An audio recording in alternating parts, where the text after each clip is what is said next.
Hello and welcome back to ASTERIGOS, Curse of the Stars. We finished the game during last episode, and as I said at the time, um, I'm gonna make an extra episode just to go through all of the lore, all the documents I have collected, and some items that have some maybe interesting descriptions for someone who is lore interested in the lore of the game. We will, it doesn't matter really, but we will read them in the Nexus because I think it's a cool area, and even though we will not see it while we read, it's nice to just be here, and the music is also nice, so we'll be reading it over here in the corner. Okay, so I think I'll first go through the journal. Yeah, hold on. This is the fully unlocked map of the game now that we've been to all the areas. And I think, yeah, never mind. So yeah, this we already completed and read, so we'll be skipping it. We were missing part of this one. Not sure which one is it, but hand over your valuables sounds more like robbery and extortion. Even so, people still want to join them and settle down here? I think it's this part that we were missing. This we had. I have to be more careful next time. This isn't a normal place. I can't just judge situations by my own standards. Minerva said she would do her best to deal with the chaos on the black streets and asked me to focus on other missions. I'm grateful to her. Okay. Oh yeah, this. By the way, it's getting gangsters to deal with me. I've never seen someone so unscrupulous and greedy. No matter how bad the situation, the people on Aphis still try to find ways to survive. By the winds, I hope he'll succeed in the end. This one we had. This one we were missing. His obsession is really disgusting and scary. Was he originally like this, or did the chorus make him even more insane? I feel sorry for that young lady who has to deal with this kind of thing. Okay. What else do we have? This one I don't know how to complete. Not sure if I'm missing something, but it looks quite empty.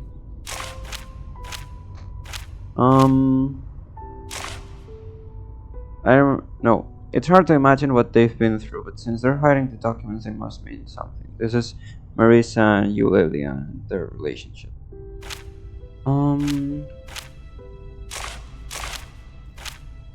No, yeah.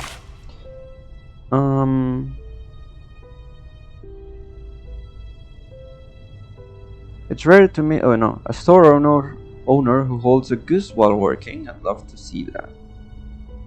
Dealing with business and disputes for people every day can sometimes be more troublesome than fighting. No wonder people think fondly of her. So that's why she's called the bull songstress. The saying hard work gives rise to opportunity perfectly encapsulates the spirit of the Ephesian citizens. Echo is very brave and kind-hearted, maybe not all Ethers followers Chris.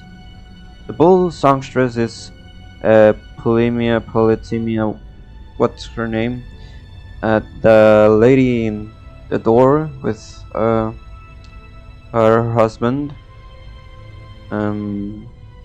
Echo wanted us to give her the mirror we found in the Pegasus garden. There was a bit more lore on her, so yeah. This one's done. This one is done as well, I think.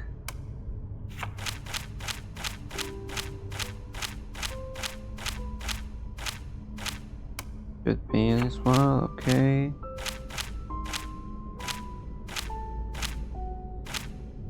This one's also done.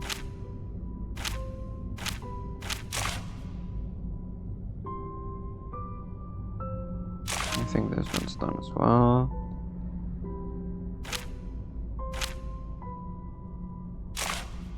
When Roxanne was young, she must have been very harsh to have scared her brother away. Better not to think about it. I should ask Quintus what he knows. I can't believe Lycus was in the sewers under Argus Plaza. I have a bad feeling about this. It turns out that Roxanne and her father have always believed in Lycus. As long as he's willing to come back, he'll be able to reconcile with her, won't he? Though I don't know why Roxanne cares so much about Lycus' child, I can't let her go to Argus Bazaar alone. By the Winds is nothing like Roxanne, but it's not difficult to understand why he's so angry with her. Lycus' pursuit of recognition caused misunderstandings in his family. Have I made similar mistakes? Once everything's over, I want to have a good talk with my own father. Okay, here... Am I missing anything? Yeah, I'm missing something here, but I don't know what it is. I think you could... Before talking with Irenaeus and actually saving the old white bro, I think the physically in the camp and Shay himself gave you some other quest to retrieve some stuff to try and save him, and when that didn't succeed, then they suggested talking with Irenaeus. Since we skipped that part, I assume that's the reason we're missing a part of this journal entry. This one we read already. This one we read as well.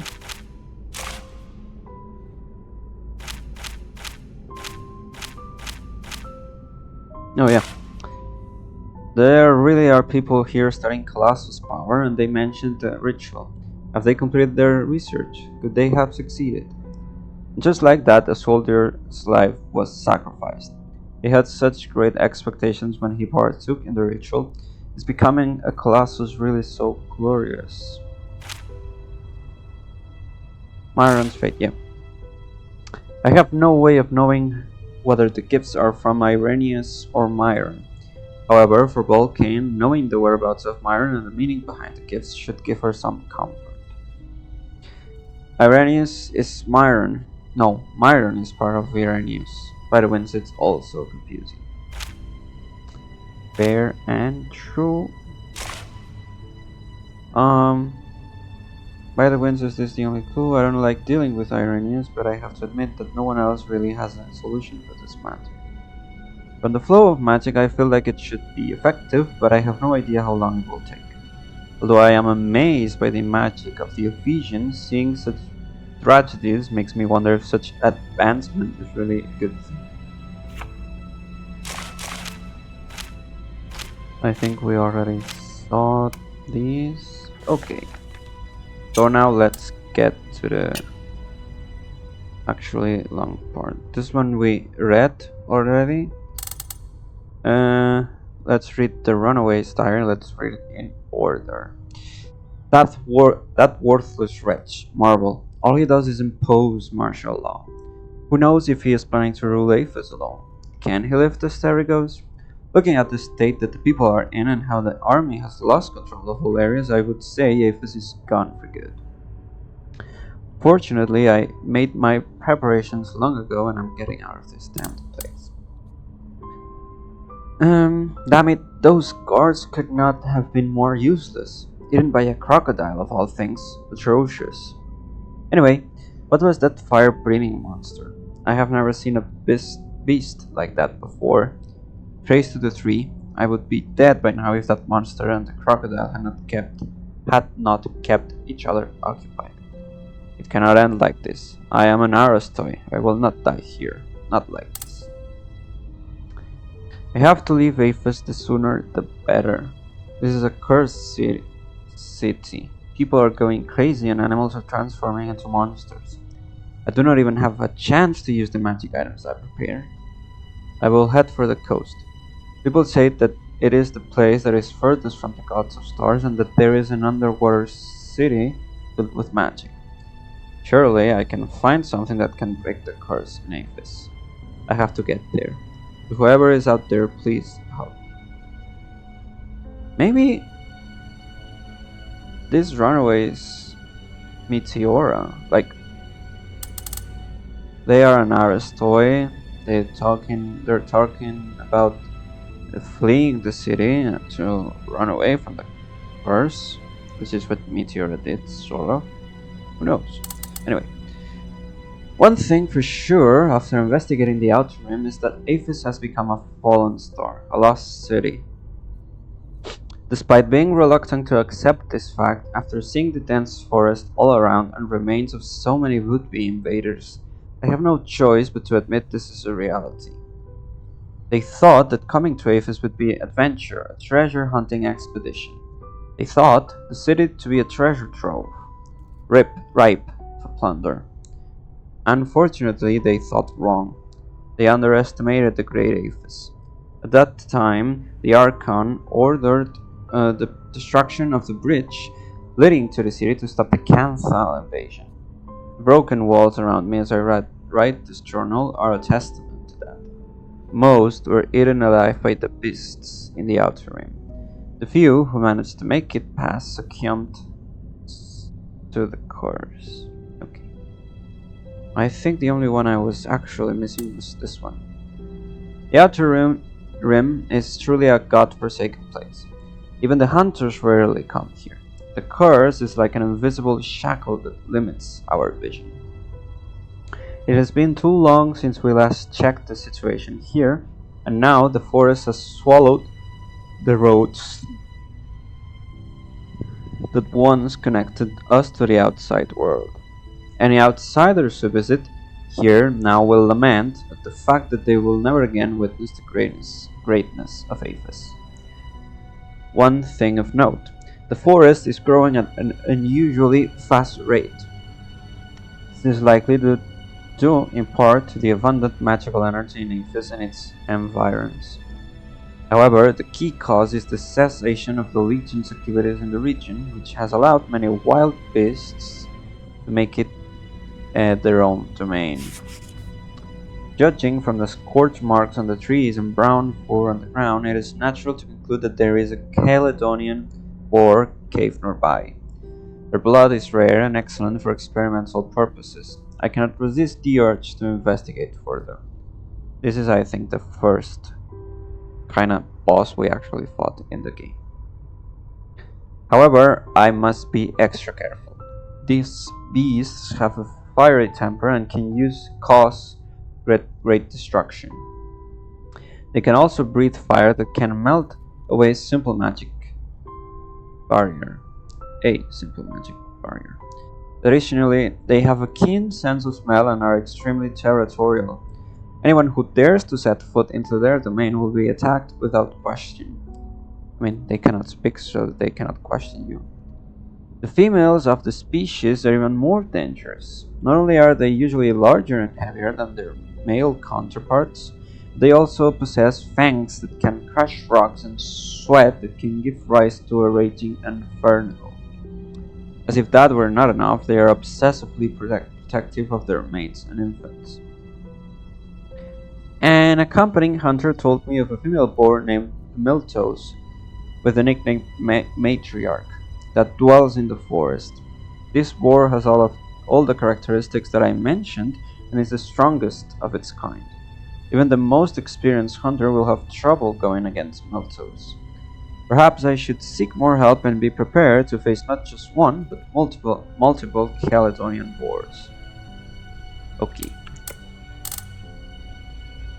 Let's go to... These are the documents from the shelter, so let's get to it. Ephesian politics. Aphis has a unique democratic system in which senators serve as its main body and 3 archons are assigned to take responsibility for internal affairs, that would be Serene, military affairs, that would be Marble, and the clergy, that would be Petrius, respectively. Any person of the class of citizen or higher can become a senator via an election. The total number is about 100, and with the Archons presiding over them, they hold weekly meetings to discuss matters of significance and enact laws. And humanities is center, actually. We read this one already. I'm just remembering as I'm reading it now, so we're gonna skip it. But let's get to Ephesian education. We read this one as well. Okay. Starlight and astral energy. Since ancient times, Ephesus has been blessed by the gods of stars. The city is rich in starlight deposits, which, when mined and polished, can become magical stones filled with energy. In addition to the basic elemental attributes of fire, wind, water, light, and lightning, some can also strengthen the physical fitness of the user or provide energy, and even be used in combat. Because of its multitude of functionalities, it has also promoted the prosperity and development of Ephesus. To avoid the abuse of astral energy and the improper use of it by slaves and the poor, strict conditions have been set for the use of starlight since antiquity. Even Aristoid children can only buy their own starlight after graduating from the basic starlight course. Before that, they can only use basic starlight that are guaranteed to have stable energy and are passed down as family heirlooms. Currently, only House Gold Olive's mine has the special tools needed to mine starlight with stability. That's Telemine. Because of this, a large portion of raw starlight ore is sourced from House Gold Olive. Meanwhile, House Laurel is responsible for polishing and processing. Mistress, I have investigated every person who took part in the transportation of the shifting stone. Although no liquor has been found as of yet, the suspicion of internal personnel cannot be completely ruled out.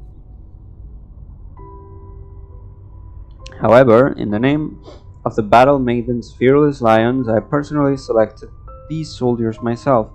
They have been with us for hundreds of years. They have no reason to betray the adherents at this time. I will continue investigating the matter and will alert you as soon as I find any evidence. By March 23rd, 2327. Okay. Most beautiful and honorable mistress, I've taken care of your request and can confirm that the shifting stone is in the War Axis range. As for its exact location, I will need to ask around. I can provide information the next time you send someone here. I must also mention that Barat's men have been extremely tight-lipped lately, so it is not so easy to get information. Some people even ask for Stardust wine brewed from rose grapes before they will talk.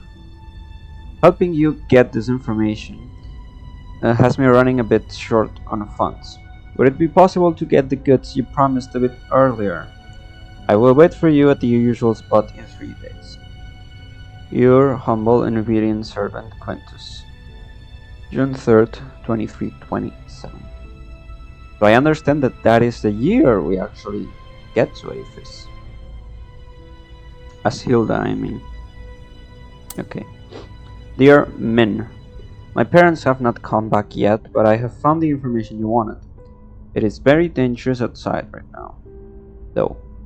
If you want me to go to this shelter, why not send Bayan? Having him with me would put me at ease. Who would be better than Bayan when I have to go through a street full of cultists? Forget it. You have your plans. I have already set the departure time. Do have someone come to my home to get me 5 days later at the night that the moon will not rise. Yours, more. June 1st, 2327. Mistress, we have conducted a round of investigation on the main block of Argus Bazaar. Currently, the bazaar seems calm, but there are cultists lurking in the thick fog. If we do not go deeper, we cannot look into Marissa's whereabouts. According to the reports, the team escorting Marissa lost contact when she was attacked in this neighborhood. However, according to the cultists' recent practices, they must publicly transform any person of significance that they capture in order to spread their beliefs. which means that no news is good news. He must be hiding somewhere in Arcas Bazaar.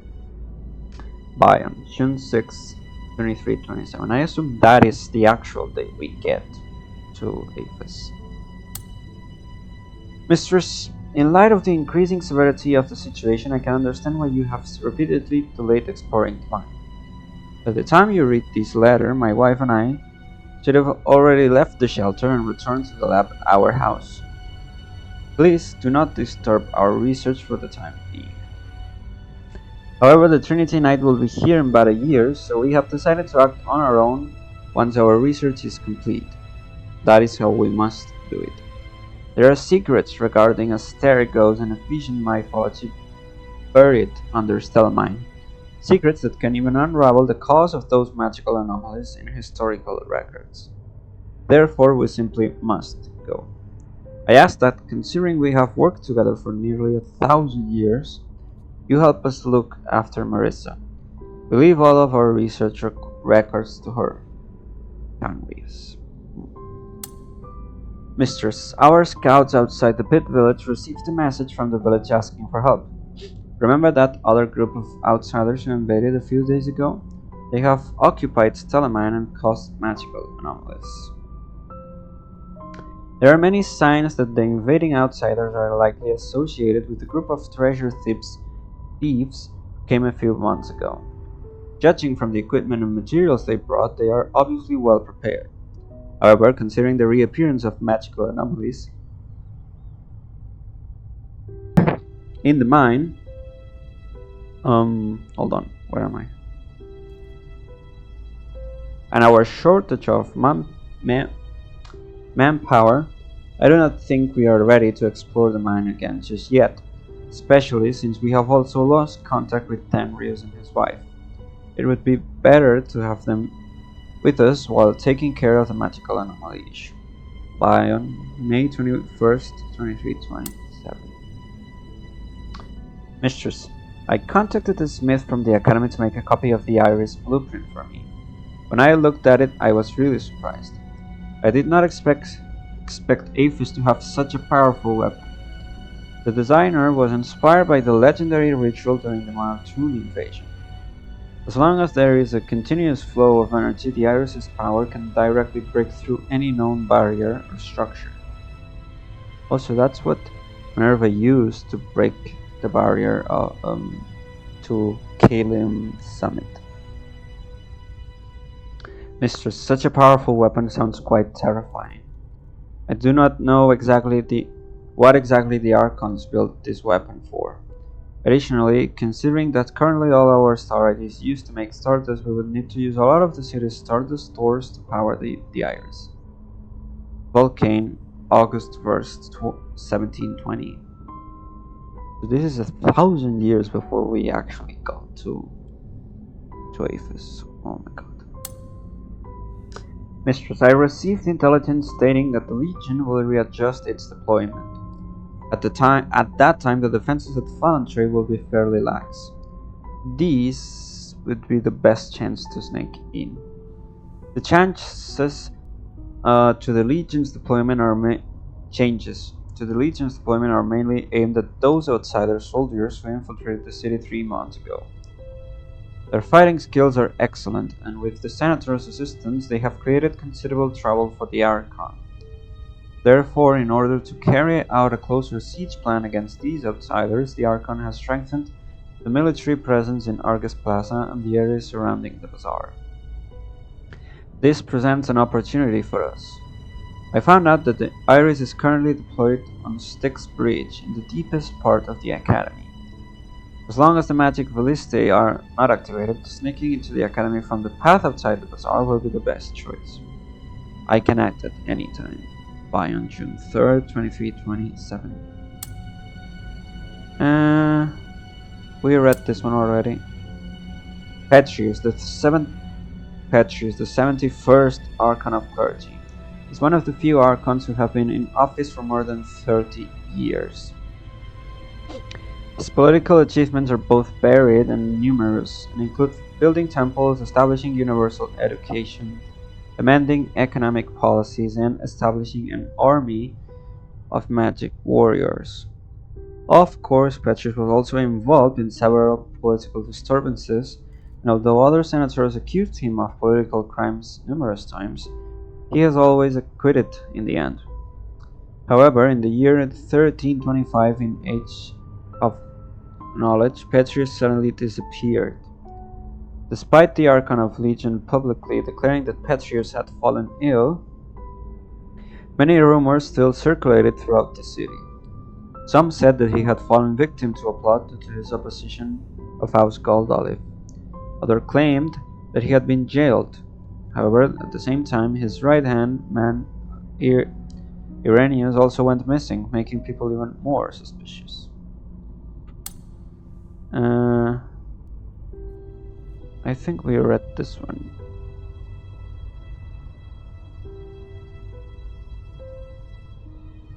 Yes, we read this one. Although Ephesus' economy is most famous for its starite, due to restrictions on the amount of starite that can be exported, it is actually the cash crops grown by many of Ephesus' slaves that support its economic prosperity. There is a large area of fertile land in the outskirts of the city where Ephesians grow several crops that can be sold at a high price. This location not only facilitates convenient management and harvesting, but also helps avoid crops being plundered or destroyed by foreign enemies. Common crops include rose grapes, which emit an intoxicating fragrance when their flowers bloom, silk wood, which is used to procure a fabric called wood silk, dragon vine gourds, said to be a fruit born of vines that were the corpses of dragons slain by the gods of stars, gold olives, which can be pressed to produce beautiful golden oil, the Ephesians believed to be the greatest of oils and a gift from the One to mankind. Aphis wildberry, which has a pulp that is abnormally viscous when mixed, and it's the best raw material for making hair gel. Ephesian starite is rare in origin and high in value. It is mainly used in major public facilities, temples, schools, and aristoi areas of the city. Because starite is primarily used as proof of aristoi statues, it is rarely used as a trade commodity. Only when communicating with other cities will it be given to lords, kings, ministers, and other such dignitaries. Therefore, the circulation of starite is not great. On the contrary, people will imitate its shapes with non-magical gemstones, thus promoting the gem trade. Gems have natural colors, do not need complicated magical processing, and can come from a comparatively wide range of sources.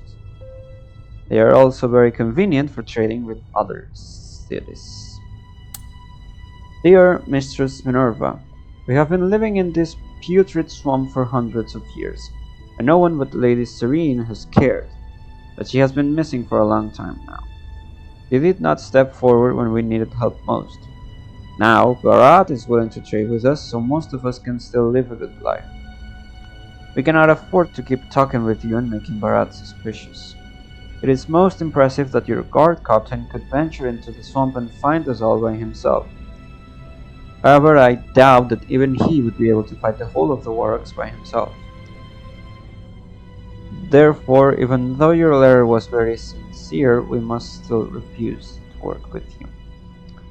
Yours sincerely, someone whose name is not worth mentioning.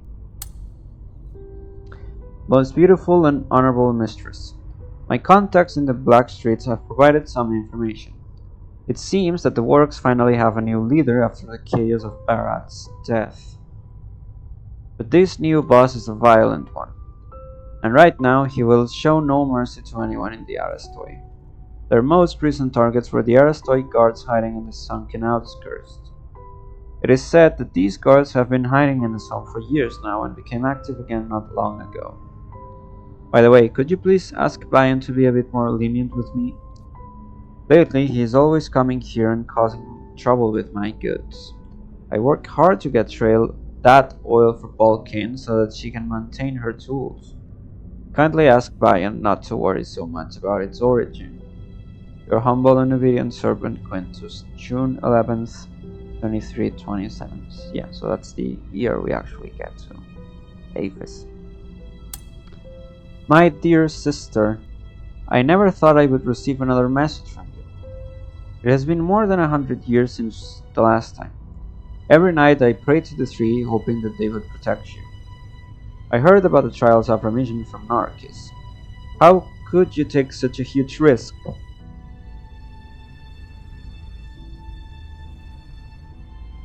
That is not like you. Please cancel it before it's too late. We can discuss another way together. But if you really insist, I can help you plan a party and find more people who will be willing to support you. With more people there, the Archon would not dare to do anything.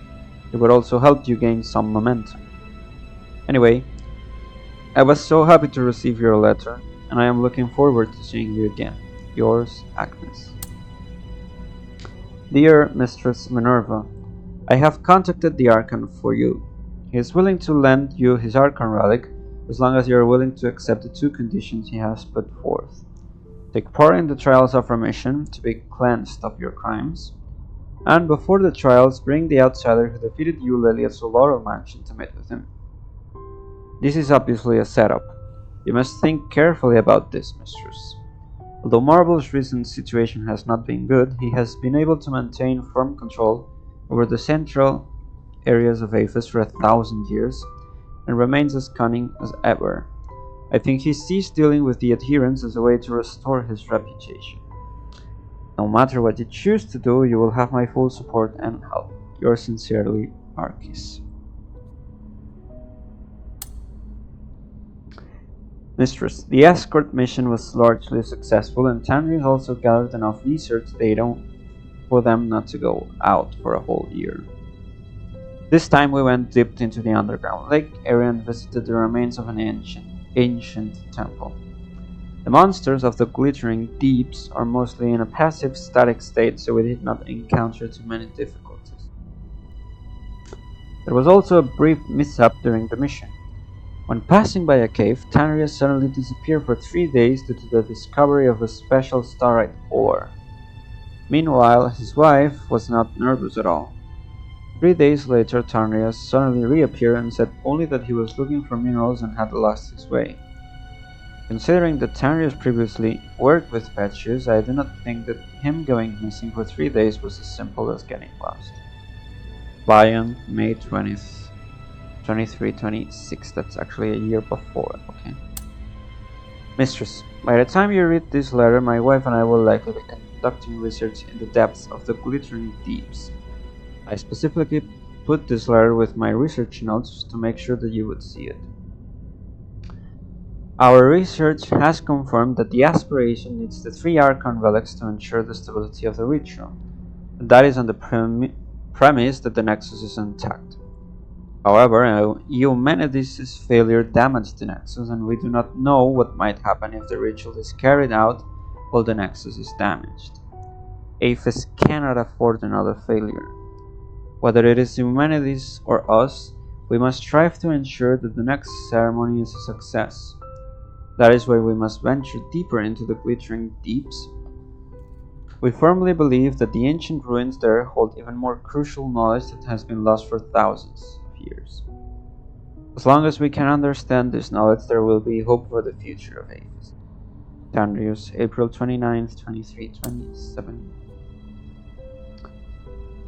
It has been confirmed by Archon of Legion Marble and Archon of Civilian Serene that Archon of Clergy Petrus committed crimes, including but not limited to abetting murder, breaking religious laws, abusing starite regulations, and performing modifications to the human body. In order to ensure the prestige of both the position of Archon and the Ephesian government, Petrus has been secretly housed in the special Amphisbaena rest section of Styx. A special anti-magic barrier has been deployed around Amphisbaena rest to ensure that no mortal can escape by magic. The 2 remaining Archons will handle his civil duties, while Senior Priest Brusili will handle his religious duties. A new Archon of Clergy will be chosen in the senatorial election in 3 years. Um, Signed, Archon of Legion Marble, Archon of Civilians Serene, Warden A. Girios, and Senator of the Stars, Senate Humanities. Ninth day, ninth month, year 1325, Age of Knowledge. Lord Marble, Styx will continue to receive condemned prisoners to serve as living specimens for the Physicoi as they continue to study Asterigos, but so far they will have no significant results. The Physicoi have also asked for a living Caledonian boar, 3 mutated tumes, and 10 snakes. Although I do not think the Archon will need so many living specimens, the request was made in his name. In addition, that bunch of crawlers that escaped 3 days ago are of no value. They are especially good at climbing, but pose little threat. If you see them, just kill them. You may be able to use them as supplemental source of stardust. Agirius 30th day, 8th month, year 1650, Age of Knowledge. So the crawlers are the weird people in the black streets that walk in all fours. Huh. Okay. Bayan, I know the purpose of your letter. I am truly grateful that you saved my life once in the past, but I cannot tell you anything about the prison or Petrius' situation. And for your own sake, I sincerely hope you do not try to break in. The prison is very calm right now and I'm doing fine. It is not like back when the curse just broke out and the riots happened, when I had to be prepared to meet the 3 at any time. It is just that, looking at the hollow in the prison from my office day after day, sometimes I want to jump and just be free of all these troubles. As a somewhat more innocent complaint, the curse has dulled my senses, and I feel like a corpse. Aegirios, January 24th, 1713. Okay. Slaves are those who wish to become slaves to serve in the bazaar must first register, and we read this one already. And we read this one as well. Those who desert to the Warax will be treated as threats to the order of the city and will be purged accordingly. Wanted, dead or alive, crimes, illegal trading of slaves and jewelry. A line of small text at the bottom reads, these crimes have been repealed. The bounty has expired. We read this one as well. This one as well. This one as well. One day a customer... Okay, no, we read this one as well. Damn it, I want to finish my magnum opus so bad. I'll show Opolis. This masterpiece will be praised for generations to come, as long as the war doesn't get in my way. The Warax have been in stalemate with the soldiers for a while. My family and I are worried about getting caught up in the fighting. We've been hiding in the basement for 2 days straight.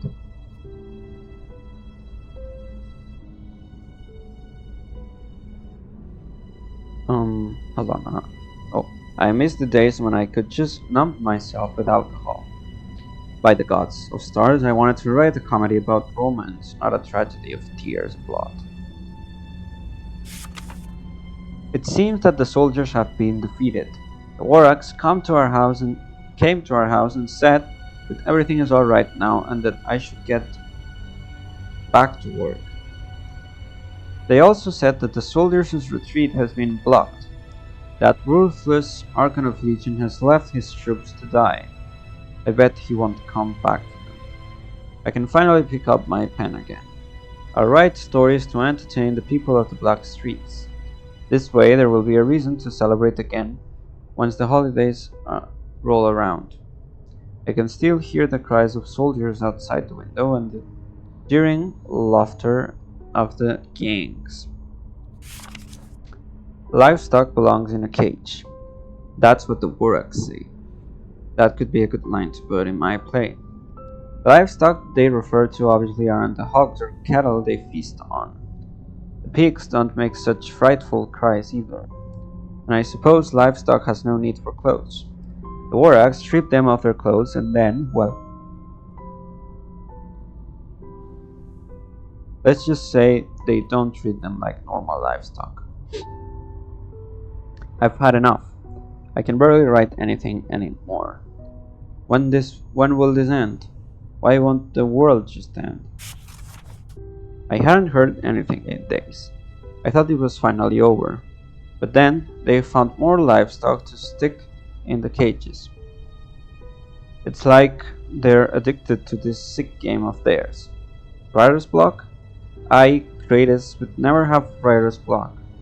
I will finish this new play, but for the sake of my mental health, I must move away from this place. This weather election flyer has been vandalized with writing. The phrase "we seek through equality" can be barely made out along with the signature of Senator Humanities. Barat is a hero. The black streets wouldn't be safe without him. I don't know what those haters have done for us, but I've seen how Barat has helped us. So what if he takes valuables from the treasures our story? It's only fair that we take back our due after all the harm they've done to us. Barat is just centralizing the wealth. He doesn't spend a single piece of it on himself. He even takes it in deserting soldiers. After all, those soldiers are innocent. What's wrong with Barat accepting them? It's the right thing to do. Stop criticizing him so much, you cynical fools. Wanted dead or alive, crimes, murder, and illegal trading. Yeah, hold on. The Archon has ordered a retreat, but Squad 12 was ambushed by cultists. They attacked with harpies, dropping boulders from above, killing 3 in my squad. Our escape route has been cut off. All we can do now is wait for help. The 19 of us that remain have taken shelter in civilian houses. The Stardust supply is still sufficient. The War Axe continues to search for us. They threaten to turn us into their backup food supply, but we will not yield. We sent out Uriah, who is the most familiar with this region, as a scout, but he could not find any possible point to break out from. The Waraks are guarding every possible route of escape very closely, and those damned harpies keep watch from the sky. We are unsure if they are working together or if they are also fighting each other for territory. Sometimes we see them skirmishing. We might be able to take advantage of this. Oh, we're missing one. Journal 2, Journal 4, okay. Our surprise tactics failed and we suffered 5 losses. We have retreated to our base of operations where we have restarted our search for an escape route. Perhaps we could start with the sewer. The Stardust supply is still sufficient. The sewer does not lead back to the bazaar. We must rethink our plans. We have yet to see any signs of reinforcements arriving. It is unclear if the bazaar has received our messages for help. Intel suggests that the Waraks have defeated a group of soldiers. They might have been our reinforcements. The Waraks are far stronger than we thought. They are adept at using buildings and the forests as cover and can find us with ease. We have suffered heavy losses. We need to find a new base of operations, but we are surrounded. The Stardust supply is insufficient. Uriah has not returned from his scouting mission yesterday. Our defense is lacking and the Waraks attacked us without us knowing how they entered the sewer. And I guess this means we suffered heavy losses. We need to find a new base of operations, but we are so... Oh, it's mixed with the previous entry. Weird. The Stardust supply is running extremely low. Please, anybody, save us. 2 soldiers have committed suicide. They didn't want to become food for the Waraks. I don't want to eat, but I must eat. Gods of Stars, please protect us. The Gods of Stars have not answered me. I am the only one left. Farewell. Dear Barat, we are delighted to finally make your acquaintance. Your reputation in the Black Streets is well known. We revere the might of the Waraks and look forward to getting to know each other better. The Ethers are certain that your problems can be solved. Yours sincerely, H. Humanity's political debate dinner donated 50 gold and 19 silver. Feast hosted by Humanities donated 157 gold and 10 silver. Feast hosted by BMS donated 38 gold and 10 copper. Humanities fundraising feast donated 80 gold. Okay. Dear Bharat, you are hereby invited once again to attend a party where the future of development of APHIS will be discussed. It will take place at Soundon in 3 days at Hawk House in the Arastoi Quarter. You are cordially invited to be present and share your valuable views. Yours sincerely, Senator Sari. Dear Centurion Bayon, I would like to recommend Andreas to the military academy to receive short-term training and join the regular army. Although Andreas is an outsider mercenary, he has proven to be a virtuous and talented man who is loyal and dedicated to APHIS. I would be most grateful if you were to consider his application. Yours sincerely, Humanities of House Goldolf. Dear Bharat, I have written a letter recommending Andreas to the army. He will receive notice to join soon enough. I fulfilled my end, yada yada, we read this one as well. Okay. I have lived for a good while with the hunters. There are many that would like to live with this way of life and feel that wish to join it. The Curian Odysseus is one of the few. He has always maintained contact with the hunters, but has only officially joined them for less than 100 years. He says that he has grown very well accustomed to it and that this was the life always wanted. He always wanted. The hunters are detached and cold, especially towards politics. They were willing to accept a deserter from the army, not just because they were short on people, but also because of Odysseus' good standing with them. One morning I had the opportunity to go hunting with him. I discovered that beyond hunting in the swamps, he would also periodically go visit his friend in the wilderness near the waterfall. His friend was a Decurion who went insane, incapable of regular speech. He is only barely able to survive. Odysseus confided to me that he secretly takes care of the man behind the backs of the other hunters. He said, "We've all experienced terrible things. One of the reasons why I left the army was to find him and give him a safe place to stay. I have no other options, as the hunters will not accept him." There is another Decurion still in the army by the name of Bangelis. We happened to meet each other while we were preparing Stardust. I asked him why he was willing to sneak out, but he merely shrugged. This isn't befitting of a soldier, but I have to help my friends. He then looked to the two former Decurions. Do the others know that you're doing this? I asked. The hunters know what Odysseus is up to. I suspect that the Centurion knows what I'm doing as well, but he stays silent on it. I think he has tacitly approved of it.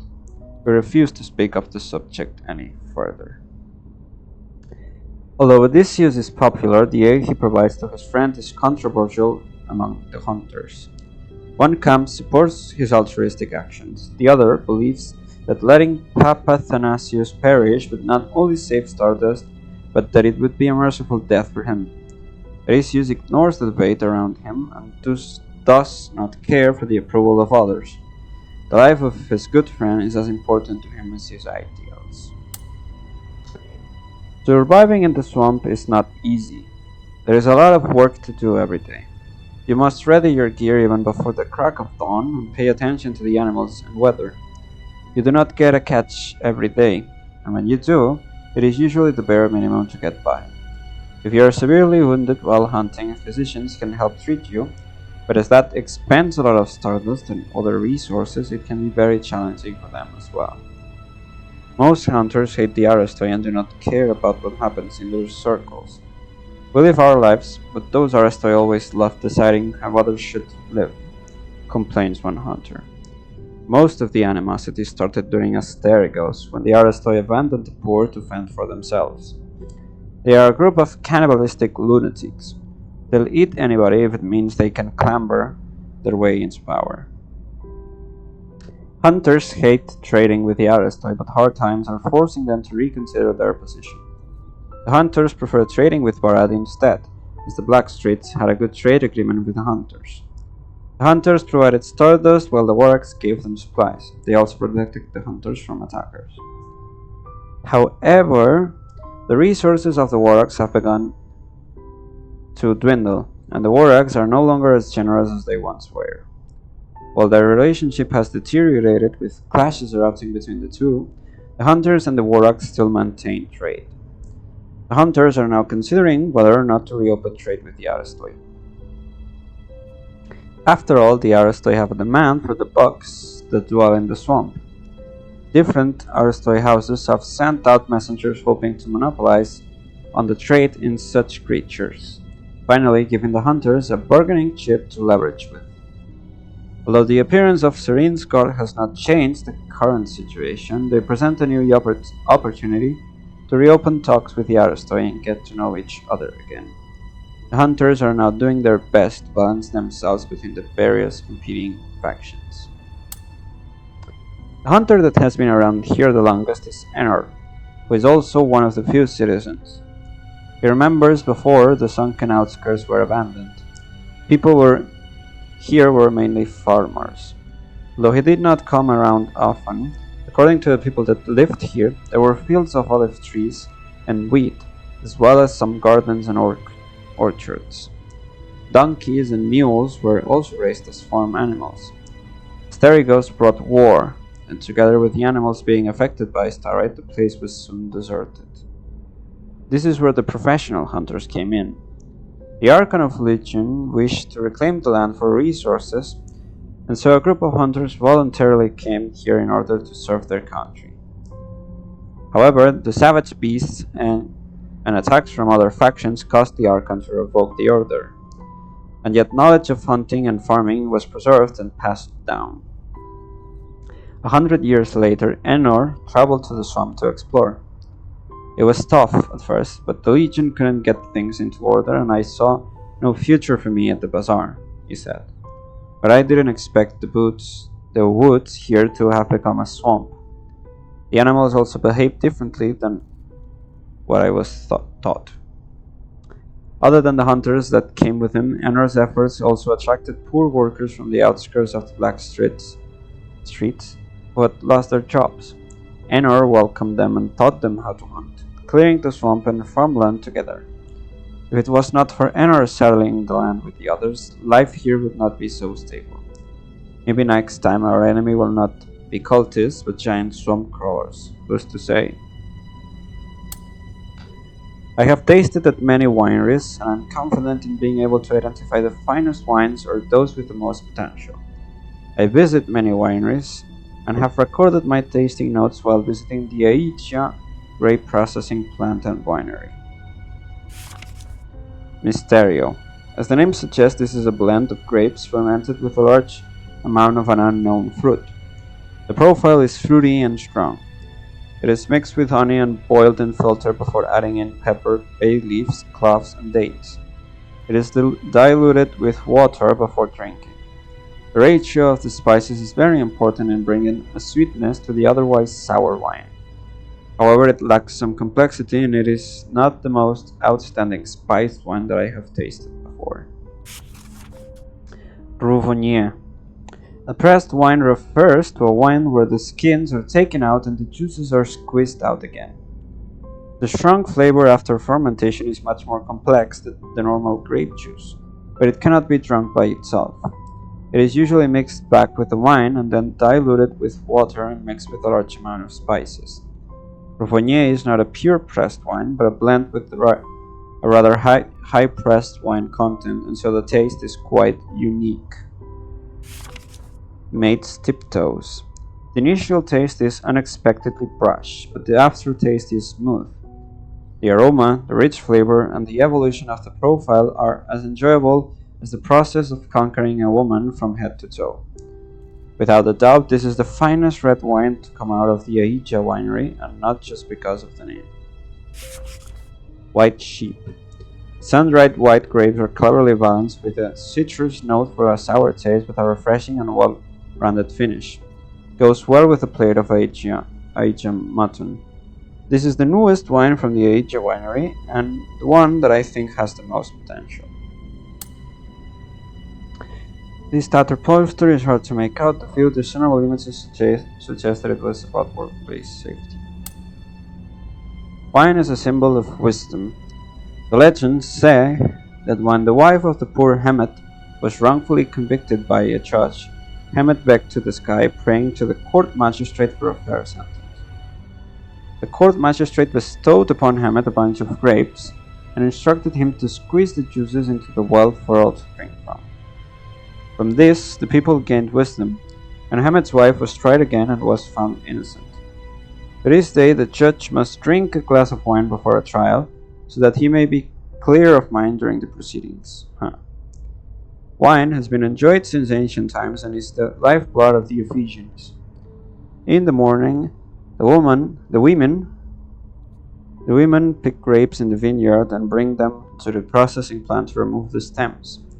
The workers then step on wooden boards atop the grapes to squeeze out the juice. The juice is then steeped with the skins. They are mixed together thoroughly and aerated without letting bubbles form on the surface.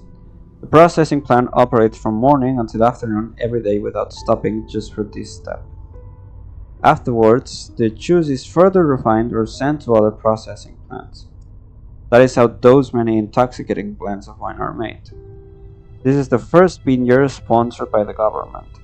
It is greatly responsible for popularizing wine in Athens even further and holds a good market share. Because of the high supply of wine, anybody from the Aristoi to slaves can afford it. As such, wine is also known as a symbol of democracy and freedom. This bottle of wine has the emblem of Athens stamped on it with a circle at each corner. It emits a strong rose scent. Just by smelling it, one can tell this is a bottle of fine wine. Ponte Academy was founded to fulfill the last wishes of Senator Serene's father, Ponte. Ponte, known as the White-Robed, created an academy in his youth dedicated to providing a citizen level of education to poor children. To make education widely accessible, Archon of Clergy Petrus and Senator Serene worked together to establish Ponte Academy on the first day of the 5th month of year 1313 of the Age of Knowledge. The Academy's mission is to provide a better education for poor children and promote the spread of wisdom and knowledge. The tattered poster seems to depict an adult in white robes teaching a group of children sitting on the floor. The text reads, "Adults who wish to learn to read and write are also welcome." The ground is scattered with wax tablets and course materials. The course schedule is divided into introductory, history, poetry, beginner, grammar, music, theater, science, and intermediate, rhetoric, theology, and sports. Army Record 1. I, Archivist Titus, hereby swear that all that I have recorded is true. This was the second operation of the Legion Patrol. We left marks at different locations to confuse the War Axe trackers. Hopefully by the time the War Axe realized that we were set up at the temple, we will have been long gone. We hunted some animals as well to make up for the insufficient stardust supply. Today was the third operation. We went to the bazaar to receive supplies sent by the Aristoi. They said that the next shipment might only come in half a year. Centurion Andreas was fuming. I'm surprised that he didn't beat the living daylights out of them right then and there. Today was the 10th operation. The War Axe have most likely found our hiding spot. They are no longer sending scouts and are launching full attacks instead. The Centurion requested to negotiate in person, but they refused. There seems to be some other force in the area as well. They don't appear to be hostile, but they aren't locals of the swamp either. Some masking revealed that they are citizens of the bazaar who are here to find someone. For their sake, I hope they leave soon. Today was the 12th operation. Everything went smoothly. However, those bazaar citizens haven't left yet and are straying away even further from us. We are still in charge of collecting stardust today. A villager volunteered to help us hunt, but he was killed in a crawler attack. The centurion has collected his stardust. Today was the 17th operation. Werewolves have suddenly appeared in the swamp. This must be why the warlocks have stopped attacking us recently. The cult of Ethros has made it even here. The centurion wishes to strengthen the surrounding defenses and traps. I have no experience with such things, but the centurion is adept at it. In the afternoon, suspicious people were discovered loitering in the nearby woods. Suspicious people, okay. The centurion only asked them a couple questions before killing them. We found strange starite on them. They must be used by the cult of Ethers for sublimation. Although the other soldiers and I wanted to get rid of them, the centurion kept one piece. He said that he wished to figure out how to break it down into stardust. He has permitted me to record this section. Okay, so this is the starlight that Andreas uses when we defeat him for the first time, like the first phase. Then he stabs himself with it and transforms. So I guess it's this one. Today was the 24th operation. We are probably stuck here at the Temple of Mercy. The male villagers have been ordered to help us hunt, and the women are to work at the temple. Those that die in combat will have their stardust distributed by the centurion into daily rations. To better prepare everyone for the wars, he is distributing the stardust to the women himself. Today was the 30th operation. We split into 4 teams, and the man that was with the centurion perished. The centurion said that he fell into a ditch and was maimed by lurkers. However, I raised the objection that the path was considered safe by the patrol and well scouted. How could the centurion have let such a thing happen, considering his capabilities? The centurion blamed it on the change in the weather. However, this is the 3rd time that someone has died with the centurion. Dead men tell no tales, they only turn into stardust. I have no proof that the centurion attacked those men. The Kiran told me to record the facts, and I agreed. It is safer for everybody this way. Today was the 35th operation. The Waraks have sent a dozen or so men over. Although they didn't attack us, they must have been scouting out our deployments. I wanted to present my records to Archon Serene, but the Centurion revoked my status as Archivist. I hereby transfer my duties to the Kiran Evangelos. Today was the 36th operation. Everything is going smoothly, that is all. Aphis has suffered a long and grueling siege during the 5 years of the war with Martoon. When the gates fell in the final year, most of the Legion and politicians holed themselves up in Phalan Academy. The people were left to the whims of the Martoon soldiers. The Archon of Civilians could not bear to see the massacre, and so opened the gates of the Citizen Temple atop the hill to shelter refugees. The Martoon general planned to break into the Citizen Temple and bring the refugees to torture outside of Phalan Academy. He wanted to have their cries of pain strike fear into the resisting Aphis Legion. The general brought his army before the Citizen Temple only to find a beautiful young lady with 4 maidens waiting before the gates. She told the general to not go further, to go no further. That girl's name was Zoe. The Martoon general laughed at her and moved to capture her as a bride. But before the general could react, Zoe took a dazzling mirror that shined with an intense light. It became a formless shield that the Martoon weapons could not break through. The people behind Zoe knelt down, thanking the three for the miracle. Zoe became a saintess that protected the Ephesians. Zoe stood firm for countless days and nights without eating or drinking until the Aphis Legion had finally defeated the Martoon army with aspiration, invoked with the Nexus. Only then did Zoe lift the magic as she faded away together with the shield. She came to be known as the Saintess of Mercy, and the Citizen Temple was renamed the Temple of Mercy. The statue of the Saintess and the 4 maidens that perished with her were built to commemorate them. So that's where the the current keys go when we wanna get into the temple and talk with Serene. Interesting. Blood from the brow of the one trickled down to become the 3 gods of stars. The court magistrate educates mankind and spreads faith. The guardian saint protects mankind and restores order. The battle maiden teaches and trains mankind in the ways of combat. They sounded the clarion call for salvation, leading the fight against the darkness.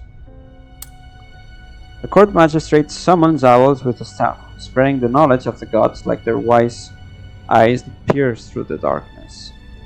He brought fire from Crimson Mountain, lighting up the eternal darkness and driving away the cold.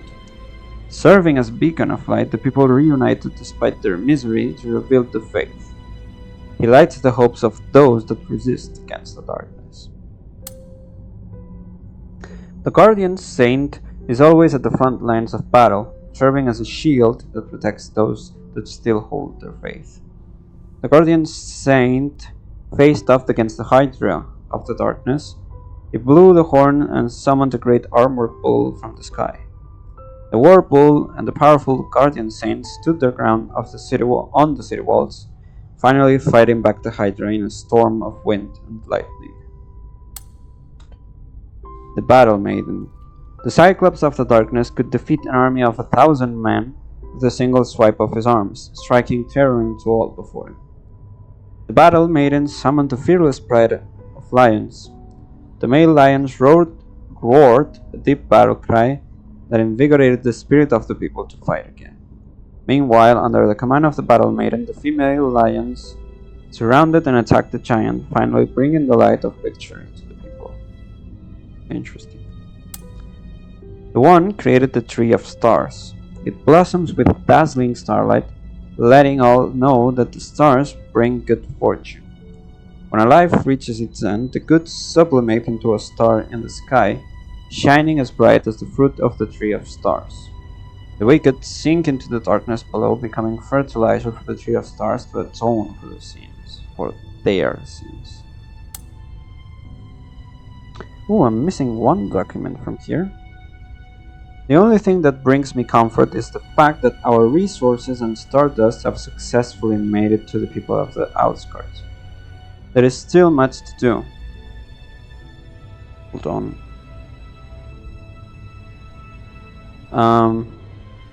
Where am I? Hold on. Oh, I await Aristoi Bilalba's response. He promised me to send the supplies from the bazaar. While it is a longer route, it is safer. I still need to organize the repair of the buildings, the hunters, and the treatment of the sick. Andreas has been sending scouts to the Warracks and is planning our operations. The hunters refuse to talk to us, but at least they are not hostile. This means that we still have a chance to improve our relations in the future. Bilalba's shipment is yet to arrive and I am anxious. Should I send someone over to figure out what's going on? I have finally gotten a response from Aristoi at Callan. Once I have the chance to return to Argus Plaza, I can grease some gears with his friends over the dinner table. I may have the chance to convince more people to reclaim the back streets. I can't stand such outdated methods of socializing, but it's a good chance. I wrote back immediately to decide a good date for the dinner party. The Warracks are sending people to intimidate us. I know Barat all too well. I could leave any time, but I must think of these people. The moment I leave, they will meet their fate under the Warracks. And as I expected, people from the outskirts came tonight, begging me to bring them with me. I will contact Ed Callan again. Who else could I reach out to? Gustar, Alexandra, Vasily, Narcissus. The more the better. I must call upon the Aristoi to defend the rights of the poor, although I know that none of them truly dare. Barat still refuses to enter negotiations. I have to make the best proposal I can, but I worry that the goons that he sent won't understand the implications of my offer. Andreas told me to leave. and I have decided to temporarily relocate to the Temple of Mercy. If anything really does end up happening, it'll be easier to defend from there. Alexandra told me to return to the plaza immediately. What other choice do I have? Nobody cares about what will happen to the poor. Villalba only ended up sending half of the supplies that he promised. I don't know what happened. I only wish that Andreas would stop muttering the same things in my ear. The Waraks have begun their attack. We can still hold them off for now, but they won't be playing nice for long. I sent scouts to the Black Streets. I was surprised to learn that the people there do not know that I left Targus Plaza. Rat is preventing people from mentioning me. That must mean that morale there is very low. I might be able to use that to my advantage.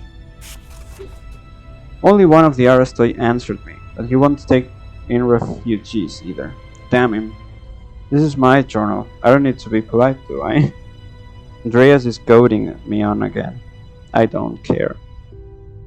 I remember there was an Aristoi group leader that didn't get along well with Barat. What was his name again? I have to find out. It may help me later. Just what was his name? It definitely wasn't Lukanik. I wouldn't touch him with a 10-foot pole. He's 100 times worse than Barat. I'll send scouts to find out the name and also leak the truth about my whereabouts. I will let the people of the Black Streets know what happened to me. I can still turn things around. I trust that the gods will guide me. That Andreas, I can't believe that he really did lock me up. Bastard. He should at least let me do something. How long does he think he can keep me in here? I can't believe it. Bastard. By the gods of stars, Andreas is serious. I shouldn't have let him realize my true intentions. If I had said, I hope I die together with you, but things have gone better? I don't know. I'm an idiot. I knew that he had different concerns than me. For the first time, there's nothing more than I can do. Okay, so this last document that we're missing, you can get it if Odysseus dies. If you agree to help him with the mission, you perform 2 missions for him. You give out some supplies to the hunters, and then he asks you to... No, actually you do 3 of them. He asks you to retrieve some eggs, and then you have to kill the Chimera. Then he says there's something else he needs your help with, but that it might take a long time, yada yada yada. If you agree to help him, he will die. And then, where he dies, there's the document we're missing here right now. Since we didn't help him and he managed to do it on his own, there's no document to pick up, so, yep. We read this one. We read this one. We read this one as well. This one too. This one too. These we really don't care much about. Since the Legion entered Arcus Bazaar to suppress the cultists, I've never seen the fog give way, and I never saw such thick fog in Arcus Bazaar before. What exactly made the fog appear? I have to talk with the priest about a solution as soon as possible. This fog is very bad for our operations. ASTERIGOS is already torment enough, but this fog seems, to some extent, even more like a curse. Several of my brothers were taken or attacked in the fog. It's the best protection for those damned beasts. After several days of taking measurements, the priest said that the concentration of astral energy in almost all places is higher than before. Could it be connected to this dense fog? As a result of disrepair or sabotage by the cultists, this sign is no longer where it should be. It reads Juno's silver scale. Although a thick layer of dust has accumulated, the word Tryphon and a swan stamp on one corner of the box are still recognizable. Opening it reveals several stacks of paper and a dozen ink wells preserved inside. A few months back, I didn't hesitate to accept Paul's proposal and I joined the Ethers. I heard that by turning into a werewolf I could gain more power. Yeah, we read this one as well. Today we held the rite of sublimation, which was presided over by Brother Doron. If you're wondering, in Argus Bazaar, near the temple, we fight a cultist that when we kill him, he doesn't turn into Stardust, and then during Trinity Night we can fight him again as one of the optional Trinity Night bosses. This is Doron. Witnessing the beautiful feathers form and the moment the wings are spread has made me sincerely appreciate how truly worthy Brother Doron is of the title of Feather Giver. Only by his hand could we create such a beautiful sublimation. Even though Brother Doron has made extraordinary accomplishments in the rite, he is as modest as ever, giving all glory to Aethris. He truly is my role model. These poor stray lambs are weak in both flesh and soul. Aethris' gift is too much for them to bear. On this matter I asked Brother Doron for help, and he generously helped me to review it. The soul strength plays an important role in the success of the rite of sublimation. Both the giver and the recipient must be strong in order to further increase the stability of the rite and its chance of success. In response to the martial law, we read this one as well. This one we read too. This one we read. May the guardian saint's might bull forever watch over us. Artist Nicephorus. Okay. We read this one as well. We read this one as well. I don't even know how many days have passed. I haven't heard any news from the Legion. Everyone is dead. They were either taken by the cultists in the fog or they were killed on the spot. I don't have much Stardust left either. I shouldn't have come here. If only I had known, I would have followed Lord Byron and joined the adherents. I shouldn't have come here. I read this one too now that I... Two people's clothes are scattered on the ground. Some of them seem to have been torn by claws. Underneath the cloth are the symbols of the Aethris cult and some worn children. Okay. Minerva. Wanted for violation of martial law and involvement in the treason and subversion of the nation of Aphis. As of the 12th day of the 6th month of year 1522 of the Age of Knowledge, a substantial reward and increase in Stardust rations shall be given for any information that leads to her apprehension. To my dear brothers and sisters of the Order, the time has come.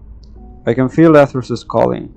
The day on which I finally offer my all to show the might of Aethris is upon us. I will die, but I shall return. Let us meet once again under Aethris' loving wings. D. So this is Doron, obviously. Theodore is a noble philosopher, musician, and dramaturge, as well as a respectable aristoi who has devoted his life to the arts. In his younger years, Theodore was a skilled musician until he lost his sense of hearing, after which he threw himself into the theatrical arts, pushing drama to its peak. Throughout his life, he wrote a total of 12 long-form comedies, 31 long-form tragedies, and 226 short plays. Each of his works is well known and have greatly inspired future generations of performers. Argus Amphitheatre is the architectural achievement Theodore longed to finish before his death, but sadly he could not be here to witness its completion. Thus, a statue has been erected here in his memory. Sidonius. First Administrator Sidonius. Former aristoi, senator, and archon's assistant. He also trained many outstanding performers and worked tirelessly to make great contributions to the amphitheater. Calvi, second administrator Calvi. Former aristoi, senator with rich experience in both speech and debate. Worked to raise funds and plan events to expand the amphitheater's entertainment offerings and laid the foundation for future expansions. Gallisto, third administrator Gallisto, former aristoi senator, reintroduced a large number of classic tragedies and made great contributions to the theater. Later went on to personally perform in the troupe and become one of its most outstanding performers. Fourth Administrator Pimodi. Born into an outstanding Aristoi house of artists, enjoys swordsmanship. Okay. In the middle of the porcelain painting is a full-length portrait of Eulalia. Her figure is uniquely beautiful, and her face is covered by a gorgeous beak mask, making it difficult to see her clearly. The song stress Eulalia with a voice as beautiful as 100 flowers in bloom, and so moving it brings listeners to tears, is back. Scarlet Bell Cantor. Voyage of Nefeldoc. Witness the sea's dangerous traps and ferocious beasts in Voyage of Nefeldoc. Okay. The Conquest. Once heralded as the greatest absurdity, the classic epic The Conquest returns to the stage once more. Princess Stella. Witness a tale of love, hatred, and infatuation in the ancient royal household, in the most romantic love story of all time, Princess Stella. By the Saint's Bull, Eulalia was burned by a fire on the stage. I shudder just thinking of those screams echoing throughout the theater. I hope the priest there can heal her. Of course, I don't like her. She's a vicious, arrogant woman despite her perfect voice, but no performer should suffer like that. I also heard that the accident had something to do with Marissa's cursed starite. I didn't expect that a talented woman capable of writing such moving songs could be so cruel. It's terrifying. I have to ask my agent to check the gifts I got from my fans recently. Songs as beautiful as the starry sky itself. Let Star Song bring you the most perfect of musical feasts. Okay? I heard you, Lily and Marissa, arguing again. Publius didn't get away this time and got caught up in their fight. If you ask me, Publius brought this on himself. If one day he got torn apart and swallowed by those two women, and when it came time for him to face the magistrate judgment, he would have no chance to defend himself. I used to like Star Song as a singer. I loved their performances, but Publius couldn't maintain that beauty. I fear that the day when Star Song's star will fade is just around the corner. Theodore was neither handsome nor majestic, but statues depicting him are embellished. Some say this was at his request, while others say this was simply what he looked like before he fell ill. Born in the city of Ephes just after the Marathon invasion, Theodore just so happened to enter the world at a time when Ephesian culture truly took off. He was born to an Aristoi family and free of financial worry. Okay. Therefore, he indulged himself in the field of music, where he created many excellent works combined with long-form poems. It is said that even back then, the archons were fascinated by his works. His music style has been imitated by many people, but Theodore is not kind to others. His personality is both highly eccentric and extremely volatile, and he becomes very emotional when dealing with servants and family members, often yelling at them or belittling them. He also often forms relations with slaves and the common folk because he can always charm them with his artistic presence. In middle age, he provoked the archons with his rude language, causing him to lose the stage on which he had performed and resulting in his voice drying up. His illness also caused him to lose his hearing, and he spent the rest of his life writing plays in a pit of depression. However, the tragedies he wrote were not well received, so in order to cater to his audience, he had to write comedies, even though it pained him to do so. This went on until his later years, in which a talented relative proposed that he build a theater, and in doing so, write what he wanted to write. Theodore gladly accepted the proposal, but along the way his temper led him to frequently quarrel with his relatives. This delayed the project for many years, and in the end, he died, having never seen the completed theater. Ironically, his tragedies became popular after his death. They gradually gained popularity among the public and became what many audiences would consider classics. Even though his violent and emotional character caused many troubles for his family, his talent covered up these stains. Eulalia has her face covered and looks uncovered and looks extraordinarily beautiful. The two of them are smiling, with one standing and the other sitting. Legendary singer Eulalia and musical poet Marissa come together to sing the praises of our most beautiful stars. To the scarred bel cantor Eulalia, I am terribly sorry for the scar on your face, even though it has nothing to do with me. Also, that's the reason why she wears a mask. Interesting.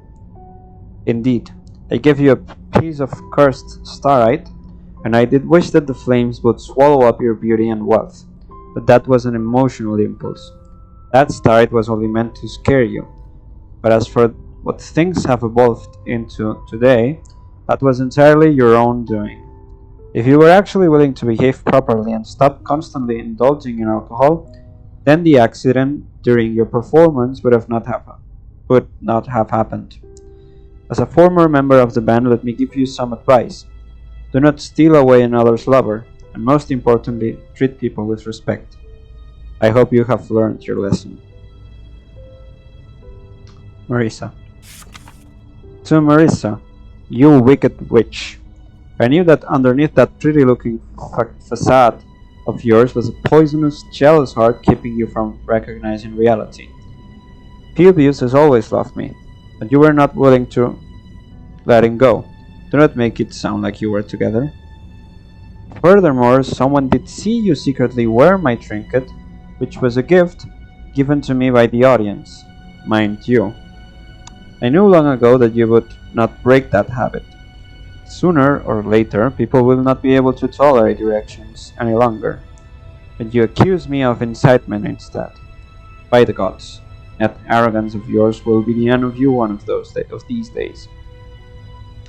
Or, I truly wish the gods would come down and punish you in my stead. Let them tear off that mask of yours and show everyone just what kind of monster you truly are. May your conscience be condemned, if you have one, that is. Eulalia. Beneath are several more letters that argue back and forth. Oh my god. Inside the antique box is a delicate hand mirror made using ancient bronze, with edges that have been decorated to look like rose grapes through the use of fuchsia starite. There is also a small card inside. It reads to my pool songstress, whose appearance, voice, and heart are as enchanting as beautiful as the rose grape. We read this one as well. Elemental harmonization solvent inventory. Caledonian bore oil sac extra sufficient. Well, with your permission, I'm not gonna read all these inventories and processing steps and stuff. They do not really give much information or lore, so I'm gonna skip through most of them. Clean and soften. A piece of starite and a receipt are placed inside the box. The receipt reads, "Clean and soften was used as collateral when Timon borrowed 50 gold coins on behalf of House Rock." Okay. Oh my, we're starting strong with a diary. Okay. First day, 6th month, year 1311, age of knowledge. Eumenides refuses to see anyone, including me. I think that he will calm down in time. After all, his parents died not long ago after being besieged by slaves and citizens alike. For a senator who was so devoted to championing the cause of the slaves to die at the hands of slaves, the cruelty of this situation is beyond words. For a long time I have warned Hafez that his naive kindness would only hurt him, not himself. But now it has also hurt Eumenides. Nobody would be able to bear such pain, let alone a teen like Eumenides.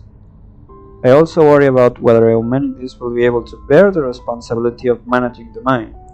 After all, given Hafez's naivety, his son is probably similarly lacking in intelligence. I hope that this incident at least makes humanity realize the loneliness and hopelessness of the slaves. Otherwise, I do not know this business how this business can continue operating. I will send people to visit him in a few days. Hopefully the boy will reply to me as soon as possible. 19th day, 2nd month, year 1314, Age of Knowledge. On the day that humanities came of age, we officially began our business partnership. I know that he is disheartened by the loss of his parents, but I am more worried that he will give his family's business away on a silver platter. I decided to lend him a hand, and by doing so was also helping myself. I will never lack business as long as I can ensure that the mine keeps operating. Regardless of how humanities might try to destroy his own future, he is still a member of an ancient Aristoi family. Therefore, there is still value in saving him. It would be a pity if he is left to fend for himself.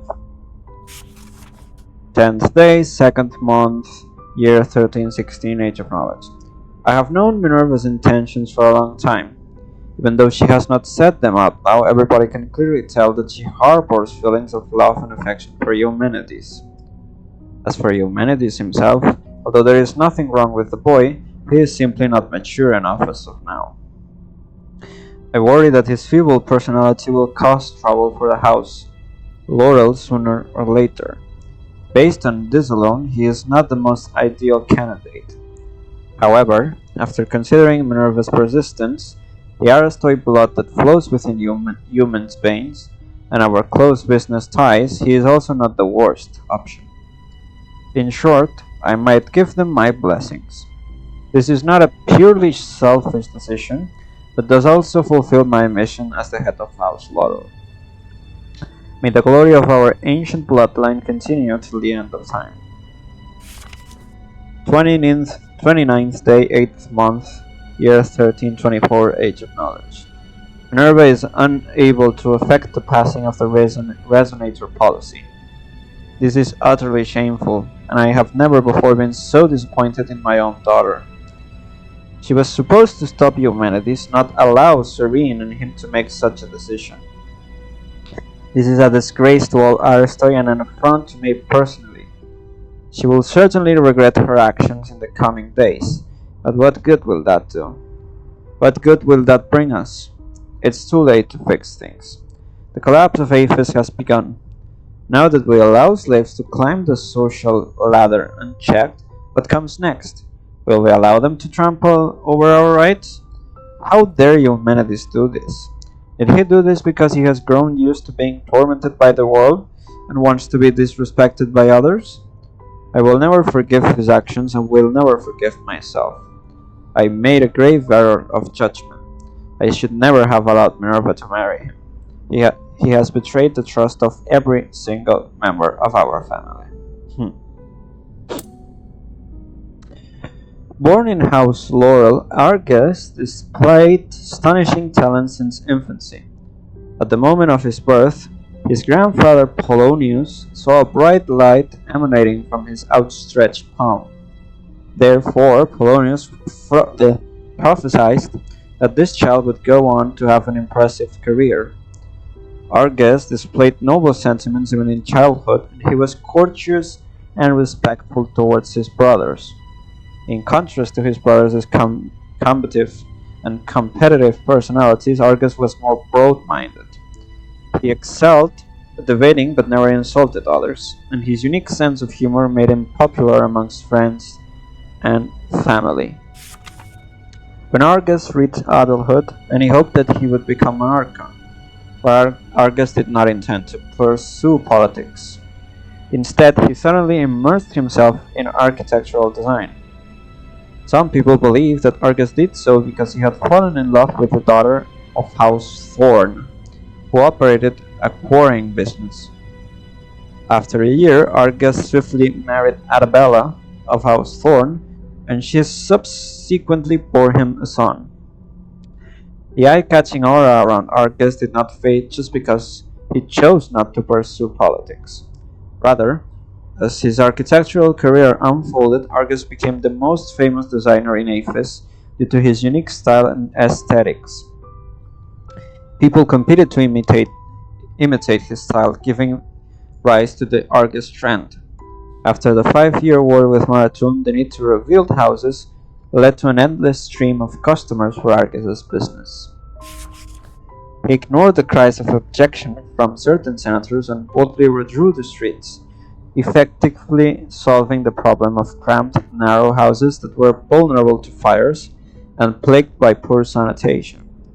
Nowhere is this more evident than on the famed Argus Plaza, which is named after him. Argus spent most of his life improving and rebuilding the streets. The fact that he died at his workbench at the young age of 38 illustrates his dedication to the city. After his death, his business was continued by his son, who devoted himself to ensuring that his father's aesthetic style would be passed down to future generations for all eternity. I wonder who his son is, though.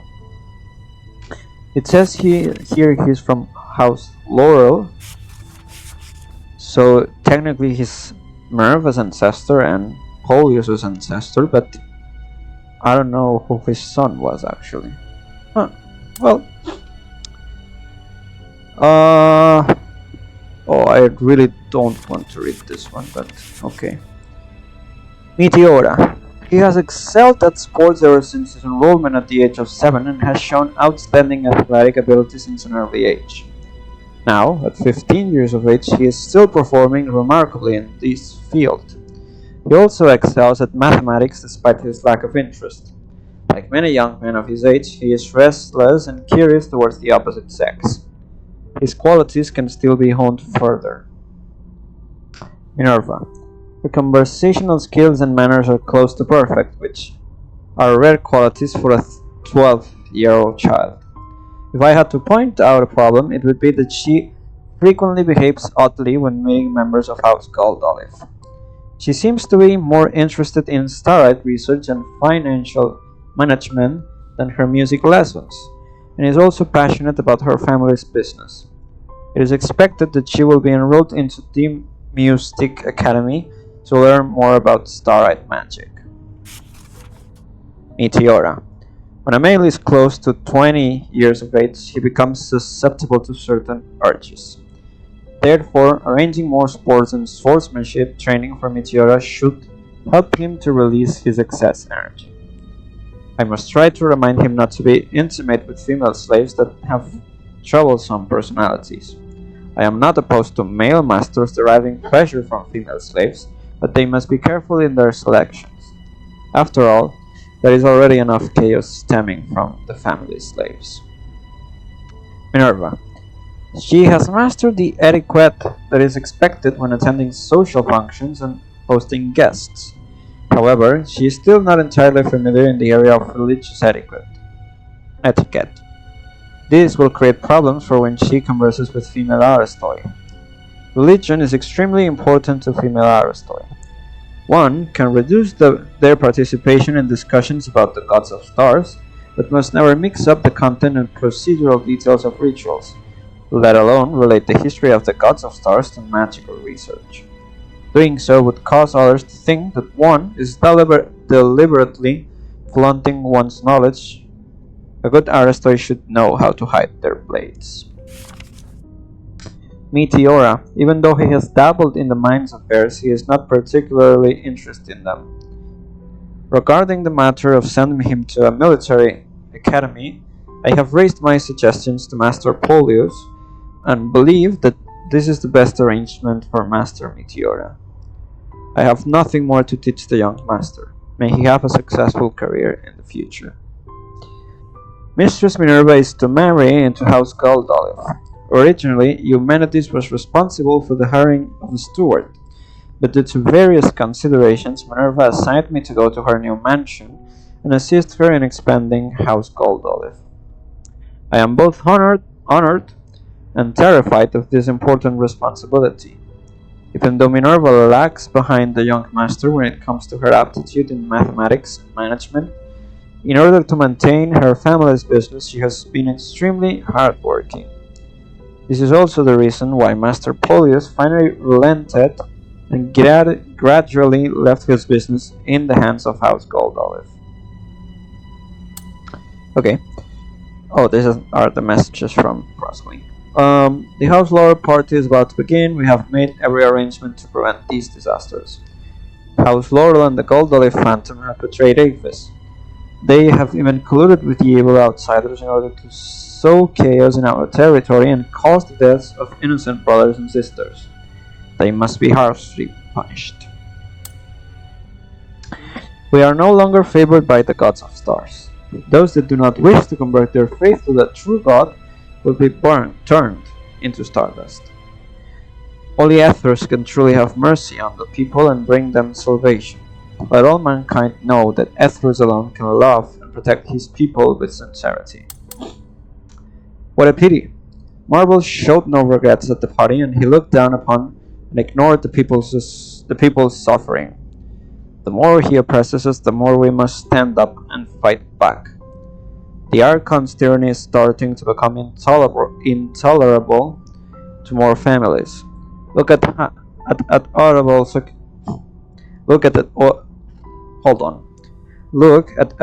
Secundus, the youngest son of House Oak. His whereabouts remain unknown since he left home, but no soldiers are willing to assist in this matter. Look at Hilaria of House Eagle. She was soundly beaten by the Legion for helping her servants fight for one more Stardust ration each. Hilaria's servants even lost their lives in order to save her. If we do not stand and resist Marble, such tragedies will happen over and over again. The Aethers have faith and the ability to act. Those who follow the true God can not only break free of their reliance on Stardust, but will also gain the ability to protect those that they hold dear. Come, let more people be a part of this large family. From Anthea to Lycus. Receiving your letter was the happiest moment that I have experienced during these past few days. The Aristoid life seems more relatable when you write about it, and daily routines become more interesting because of you. Your emotions are so rich that perhaps you should consider taking up writing. Many writers visit the amphitheater daily. If you are interested, I could ask them for some tips on your behalf. On a different note, I am sorry to hear about the argument between you and your sister. Not getting your family members' approval must have been difficult for you. I hope that when we next meet, I will have finished practicing the song that you gave to me, so that I can at least comfort you by singing it to you. Do not worry, for I believe that your sister is not a bad person. She is similar to our choir's conductor. She is only strict towards you because she wants to ensure that our every performance is perfect. You can do it, Lycus. Well, she was right for one. Dear esteemed guests, we will be hosting another party at the amphitheater's back garden this quarter. The theme this time shall be the power of cooperation. We welcome all esteemed guests to join us in this great undertaking. Petrius.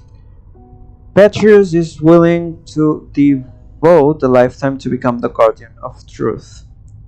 Petrius assumed the Archon of Clergy mantle at a young age. Even though he is 73 years of age as of now, he still has a sturdy physique and remains full of ideals and kindness. Although born to an ancient Aristoid family, he does not take pride in this and seldom brags about it to others. In order to govern the city, he voluntarily listened to the voices of the people. He also built temples and encouraged all Aristoian senators to embrace them and take up responsibility for their maintenance and repair. Meanwhile, the Archon frequently observed public sentiment at the various temples and blessed all believers without prejudice, regardless of whether they were Aristoid citizens or slaves. Initially, Petrius was not especially willing to compete for the position of Archon. However, as a senator and theologian, he regularly raised and advocated for various issues. He was also constantly thinking about how he could mold Athos into a true utopia. Due to his political and academic activities, Petrus, who had just turned 30 years of age, was elected as Archon of Clergy by a landslide. Even though our wisdom and kindness can hardly be compared to those of the gods of stars, we can still try our best as humans. Humility, respect, and love are important components of our physical and mental well-being, and this temple, along with Petrus, will spare no effort in their advocacy of this. Okay. The singular objective of theological research is to understand the gods and their supposed lives. Theological research helps us understand exactly who we put our faith in and why we believe what we believe. We bear the duty of understanding everything about the gods of stars and the responsibility of ensuring that our findings are clearly communicated to the public to aid their understanding and beliefs. My progress is divided into the following broad categories. 1. A record of the age of myths. Organize all of the classical myths that the ancient Ephesians handed down over the years and analyze the meanings behind these ancient texts. A record of modern religion. Record and organize the differences present in modern Ephesian myths. Changes to temple history. Record each temple's customs, daily routine, and the history and changes to its construction. 4. Combine the information from the previous categories and analyze it alongside the customs of people in different time periods. Such research would require enormous amounts of manpower and resources, and sufficient knowledge and wisdom would be required in order to begin the analysis. However, I am willing to invest everything into this research in the hopes that one day such systematic data can be offered to the temple's database and allow the brilliance of the gods of stars to shine far and wide. New Moon Blessings Festival can be performed during the new moon lunar phase of each month. The brand new candle and a plate with a star design must be prepared beforehand. Stand in front of the priest and recite the prayer while cradling your newborn baby. After you have finished reciting the prayer, the priest will place a drop of candle wax onto the newborn's forehead as a symbol of the battle maiden's blessing. The ritual is then complete. Harvest Festival. A harvest festival lasting 7 days is held annually during the Autumn Festival. During this time, there are drama competitions, sporting events, and magnificent parades at the plaza. Free wine and sacrificial livestock are provided by the temple. During this time, people do not need to worship inside the temple. Laurel Festival. An Aristoid boy with an outstanding family background shall assume the mantle of Laurel Ambassador. To worship the gods, he will conduct a ritual by holding a ritualistic vessel symbolizing the galaxy and our calendar system, while leading the maiden choir in the singing of hymns. Star of Pallas, author Opalis. Legend has it that the court magistrate, one of the gods of stars, represents impartiality and wisdom. There are many tales of his deeds, but his taming of Pallas is perhaps the most famous one. The court magistrate is known for his debating skills. One day, lightning and torrential rain battered the city. In order to protect the people, the court magistrate traveled to the intersection between the starry sky and the earth and began to negotiate with the clouds and wind. The court magistrate divided with the rain clouds for 3 days. He pitied these rain clouds, for they were unable to ascend to the distant starry sky and were also unable to descend to the ground. This meant that they could only sway in midair, all alone. This was the reason why they tried to disturb the city of Athens.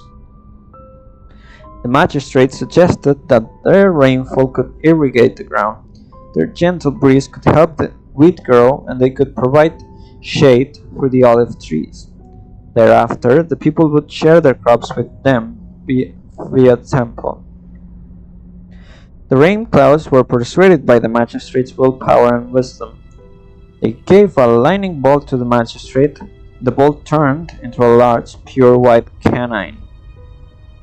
The magistrate named it Pallas, allowed it to accompany the three, and permitted it to deliver information to Apis. Although Pallas was loyal, it also had a fierce personality. It is said that violent winds and torrential rain would occasionally besiege Apis when Pallas was in a foul mood. Pallas is known throughout the world as a divine canine. It occasionally visits Kalium's summit, protecting the Nexus and loitering in the temple. Rumor has it that not all of Kalium's summit's inhabitants will be lucky enough to see Pallas. Only those priests and maidens that are pure of heart will be destined to meet it. It is a miracle that people today can see it with their own eyes. It is an edict left in the world by the gods of stars, which reminds all Ephesians that the three blessings do exist. A monument belonging to House Silverscale, an aristocratic family. Many names are engraved upon it, of which the final name carved is Juno. The record seems to stop here, but some words are engraved below the final name. Juno, my bright, intelligent daughter. The fact that I am unable to ensure that justice is served with regard to your love life and your personal life has caused me much suffering. I have one last thing to beg the gods of stars. I wish that one day your love will be brought to you in the starry sky. Oh. Orion's Debate Assembly. Do you dream of entering politics? Are you dissatisfied with the people's current living conditions?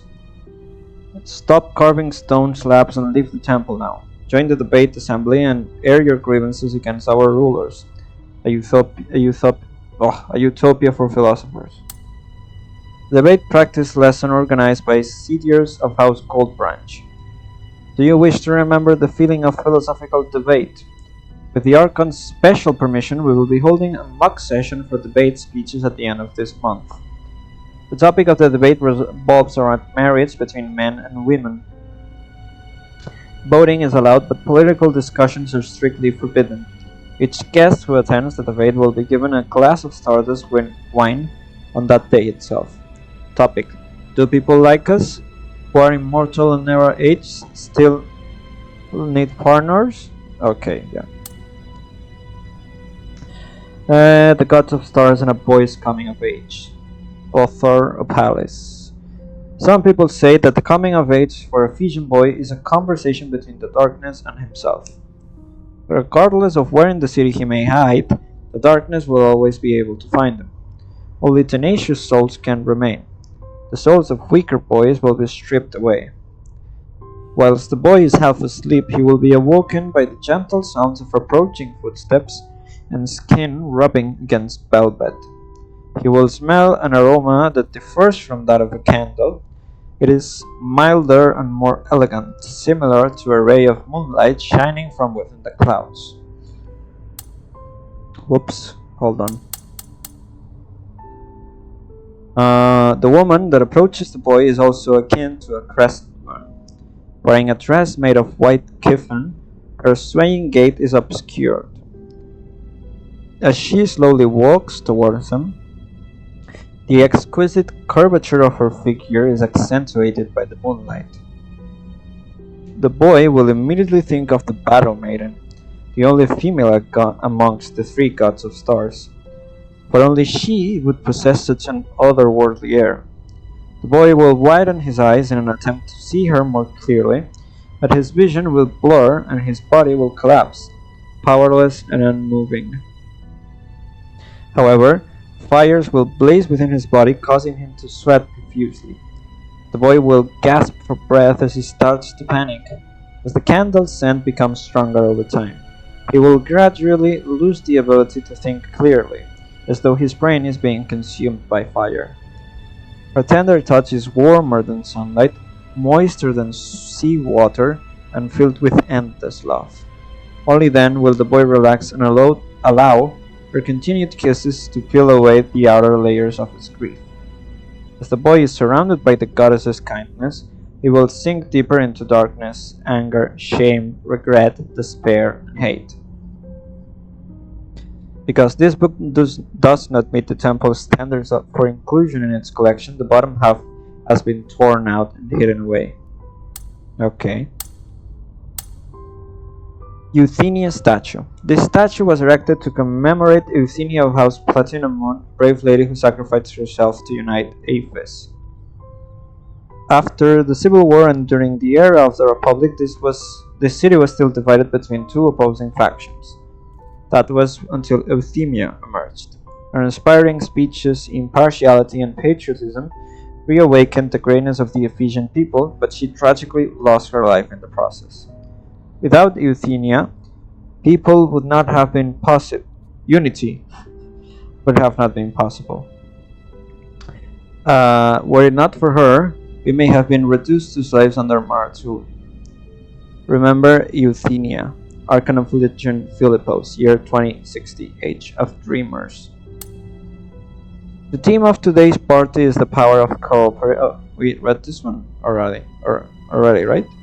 For the first time ever, we will try to bring all of us and the bird-like transmuters together under one roof. We shall enjoy their performance before sitting down with them to have a face-to-face conversation. Food and beverages will be free-flowing, and there will be a large-scale performance by several transmuters at the end of the event, so do look forward to it. Okay. Asterigos has long tormented us. I thought that we could survive the hardships under the protection of the stars, but I did not expect the Archon to continually withdraw troops, resulting in my family's slaughter by the war axe. When I think about how they swallowed the stardust made of my loved ones, I am filled with grief. Sublimation has truly changed my life, allowing me to survive in the cruel flames of war. Furthermore, I will suffer no longer, thanks to my Ethrus friends who keep me company. I hope that more people will recognize the Ethrus' kindness.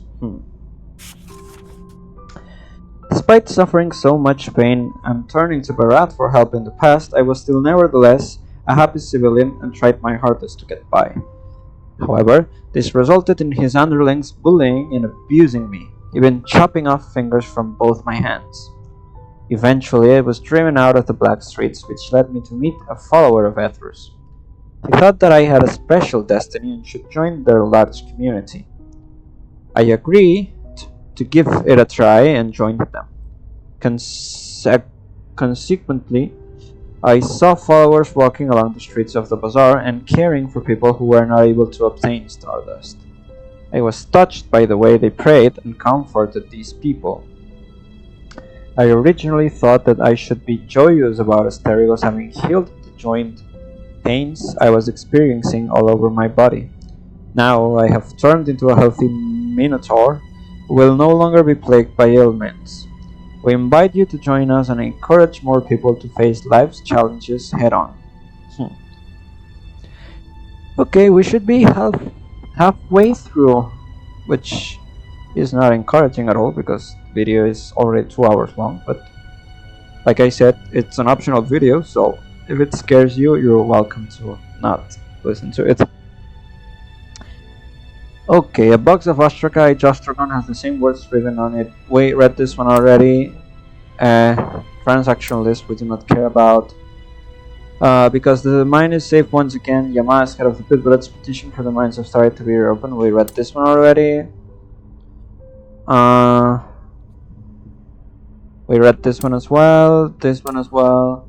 Delicate stone bull statue no bigger than your palm. From the muscle to hair, the craftsmanship is meticulous throughout. Even the texture of the horns has been carved with great precision. The name Hermes is engraved on the bottom of the pedestal. We do not care about records. Level of control, subject approximately 60%. Reaction, subject is not fully controlled. His internal consciousness has been strengthened, which in turn is affecting his behavior. The correlation between his constitution and astral energy have been established. To do, prepare research subject and explore suitable fields. Remark, also found an interesting individual, anticipating future development in this regard. We read this one as well. They read this one as well. This one we do not care. A register of House Gold Olive's past stewards. Almost all of them were born as slaves, but most of them successfully redeemed themselves to become citizens. Yeah, but I don't see any register, so... Smelter's owner, Humanities. Every person in the original building belongs to Humanities of House Gold Olive. Due to ASTERIGOS, he is unable to manage them. Thus, we read this one as well, sorry. Recently, many people have disappeared from the squad, and some people have even seen dead bodies. I could tell immediately that he was responsible. We read this one as well. Ari Calcom's Smelter Reward Roster, recorded by Roxanne, Harrell, and Julie McElport, Nari, Harriet, Cunha, and Calix. Many more names are recorded below. Interesting. We could not get this one, I think, because it's the one you get if you let the poisoned thief die in Stella Mine. I think it's that one. We read this one. The large hanger really scared me. When it used its tail to pick me up and swing me back and forth in midair, I was sure that I would end up as its lunch. Haha.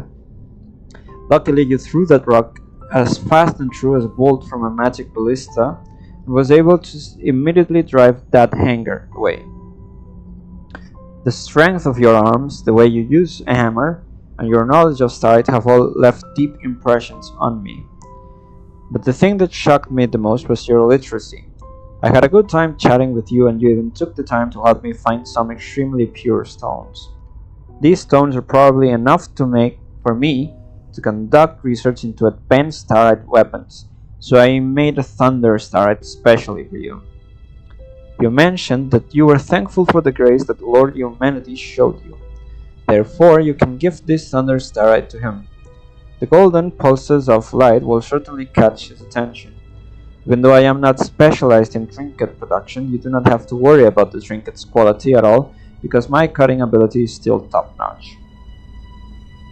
It is also not a problem if you choose to keep it as a family heirloom.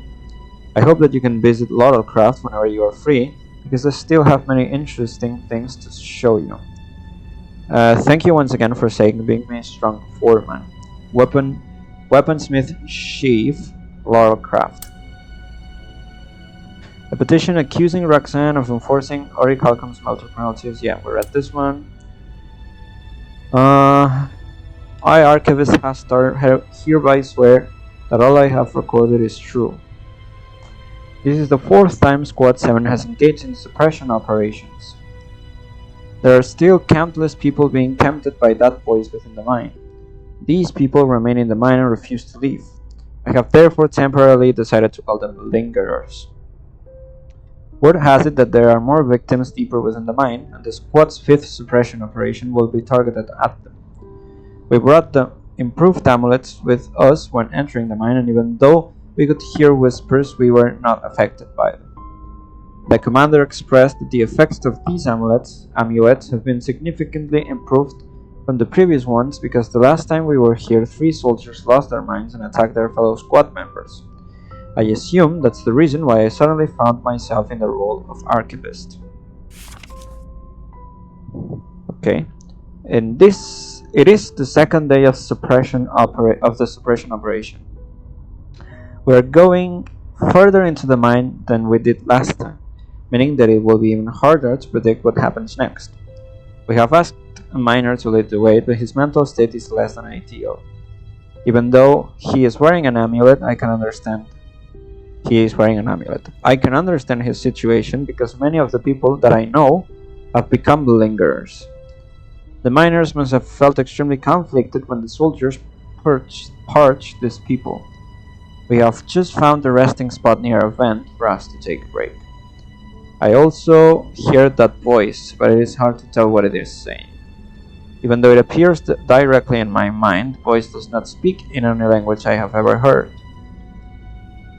I am not even sure if those syllables can be vocalized by humans. The strange thing is, I can actually understand the voice's meaning. It is saying something along the lines of submit to me and obey my commands. I can only perceive this much, the rest is incomprehensible to me. voice's nagging tone reminds me of my mom. She was also constantly trying to control me. But that is neither here nor there. The scholar is currently checking whether everybody's amulets are working as intended. Hopefully, we will be able to find the voice's origin tomorrow. Okay. Many bottles. We read this one already. Record day 3. Today, the individual continued the same behavior as before. We walked from the miner's cabin to the edge of this vertical pit. Then he raised his hands as though he was listening to and experiencing the voice deep within himself before returning to the miner's cabin at a specific time. Astral fluctuations within this individual remain stable under constant influence. This is probably the reason why this individual continuously repeats such behavior. Looking at his surroundings, there are a few owl statues symbolizing the court magistrate nearby. Rumor has it that miners pray to statues of owls or 3 for safety and success in the course of their work. My speculation is that such behaviors are related to this individual. Praising the gods, what a wonderful coincidence. It is the 3rd day of the suppression operation. The voice's owner seems to require no rest, causing the soldiers to become extremely fatigued. The miner brought us further into the mine. Apart from the Kirin hippos, the commander also brought along a scholar named Jason. I know nothing about him apart from the fact that he is a graduate of the academy. When asked about the location where he conducts his research, Jason remains as mysterious as ever and refuses to answer. However, he is extremely willing to chat about the voice's origin and the composition and effects of the amulets. He speculates that the voice's owner can directly speak with our souls and that what it says differs from person to person. However, the voice's owner has a consistent objective, which is to control all living organisms within the mine and expand its area of control. All miners or soldiers that have had their minds affected will treat any unaffected organism as their enemy, causing them to band together to attack and expel said enemy. When I heard this, I suddenly realized that this was the reason why we were forced to kill the people in the mine. If we did not do so, they would never stop their attacks. Killing them was regrettable but necessary. Currently, we are about halfway into the mine. The miner wishes to rest, and the commander has agreed. It is the 4th day of the suppression operation. Even though the voice has not affected us, it is becoming more intense, as though it is directly shaking my head, giving me headaches all day. I do not know if it is just my imagination, but the voice's tone seems to have become more intense, almost threatening. The amulet will vibrate slightly every once in a while, especially during times when the voice's intensity is more obvious. The scholar says that the amulet's starlight can nullify the magic interlaced within the voice. He also says that the voice might not be just a voice, but is likely to also include many ancient spells. This makes me understand why I cannot comprehend the meaning of the voice's words most of the time. Now that I think about it, it would be really irritating if someone kept chanting spells in your brain day and night in a bid to control you. The miner probably cannot stand the voice any longer because he is now so terrified that he is unable to speak in complete sentences. The commander decided that this miner will go insane sooner or later if he continues in this state, and delegated someone to accompany him back to the surface. I guess we can still continue our descent into the mine even if there is no more miner to lead the way. We read this one already, this one we read as well. Target Alicia, she was free by the monster man. Target Crow, target Akansa, Voracious. Okay. Target Abalone, when the eye was of efficient, we read all of this. It is the 5th day of the suppression operation. We have begun to encounter some strange monsters. The Kirin hippos volunteered to clear a path for the squad but died during the scuffle.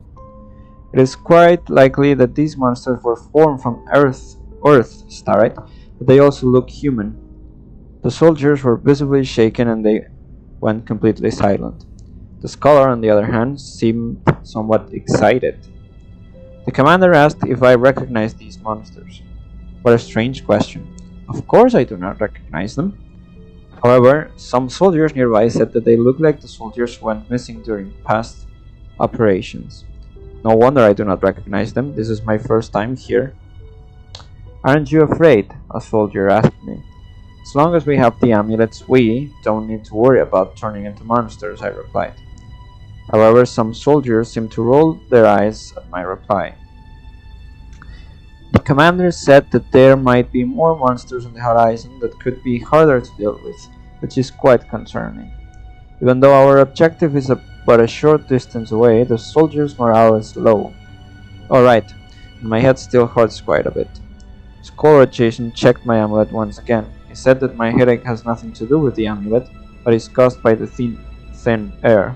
In that case, I hope that I can leave this place as soon as possible. These notes are full of details about all White Browser's adventure in AFUS. There are even sketches of mind-dwelling creatures and strange devices.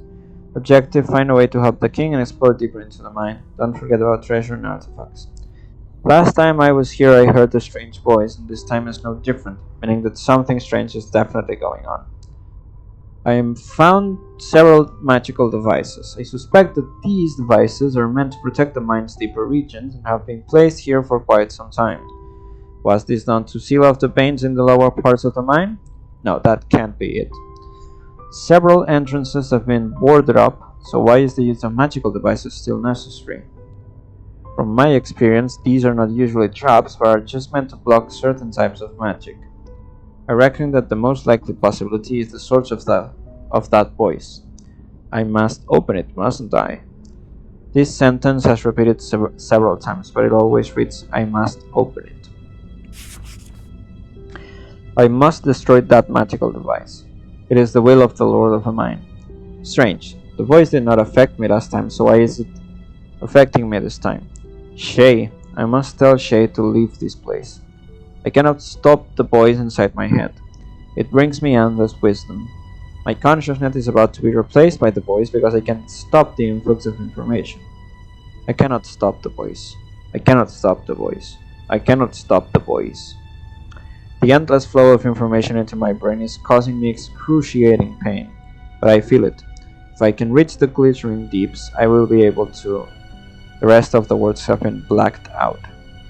Okay. Let's oh brother, this is a long one. Cyrus will be very surprised by today's results. Through my studied environmental experiments, the capabilities of 7 out of 10 moles have significantly improved, which proves that those cute little critters are influenced by environments with strong astral energy.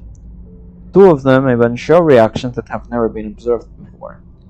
They seem to be able to better understand the meaning of my words and actions. More experiments are needed to verify whether astral energy can really improve their intelligence. Apart from 2 special molds, I'll give them a health checkup before releasing them back into the wild with Cyrus tomorrow. Although I want to find out whether starite with elementals will affect them. I don't want to do this until I confirm that it won't cause harm but trigger adverse reactions in them. Alright, so I've decided that we'll carry out experiments into starite with different elements and starite ore tomorrow. After releasing the molds, we'll go look for the materials together.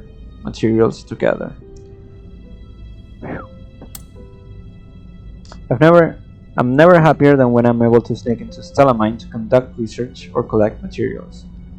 I'd die of boredom if I had to stay in the lab all day. Even Cyrus has to go out for fresh air sometimes. He also looks very happy when he sees wild moles. I took the chance to pick up some good quality ore to bring back. Even found a completely crystallized ore deep in the mine. It's a beautiful sea blue. I tried channeling some magic into it and it felt good, like flowing water. Cyrus says we should use it as the base for the new environmental simulation. This way, we can start our experimentation on the new astral energy circulation spell. From our recent experiments, we've observed that small creatures don't undergo crystallization. It is because they don't have enough energy stored in their bodies, or because the experimental period wasn't long enough.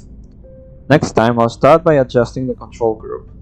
I'll also need to increase the stability of the starite mineral environment to the maximum, as well as improve the position of the astral energy circulation spell. It's still unknown whether the human body can return to its original form after crystallization. I don't want to think that it could be irreversible, like the crystallization that occurs after being controlled by the voice. Cyrus hasn't given up yet either. I can't lose hope. I need more information. I remember that Lord Peru is conducting research on an artificial nexus. This is not the time to consider personal preferences or morality. I'll go ask him tomorrow. Okay. We read this one already. During the Age of Knowledge, many miners made great contributions to the starite production of aphids with their skills and professionalism. We read this one as well. Yes, sorry. Oh, there's more military records. It's the 6th day of the suppression operation. We have finally managed to successfully suppress the source of the voice. The physically have installed the starite device in front of the glittering deeps, and with the valiant defensive efforts of the soldiers, we managed to withstand those ferocious crystal creatures. When the device was activated, the influence of the voice immediately decreased, and the thoughts that were beginning to sway us became insignificant, reduced to nothing more than nagging. The previous commands and grandiose statements such as "drive out all living things" and "I will soon return to the surface" just seem hilarious to me now. However, instead of laughing, the commander decided to continue our search to find the owner of the voice. The scholar suggested that we return to the surface before we make a decision regarding how to face this enemy. However, they are valiant elite warriors, and that suggestion would only undermine their dignity. The commander would never agree. We are continuing on deeper. How many days has it been? I'm not sure anymore. I feel that something is very wrong. But I keep telling myself that it must just be because I have not seen the sun for too long. More soldiers have stopped obeying orders from the commander. For example, some soldiers were supposed to be clearing rocklings, but they went to dig for starite ore with their bare hands. When the commander tried talking to them, he discovered that they could no longer hold a normal conversation, and their replies were garbled and nonsensical. Just looking at those people makes my hair stand on end. The scholar says,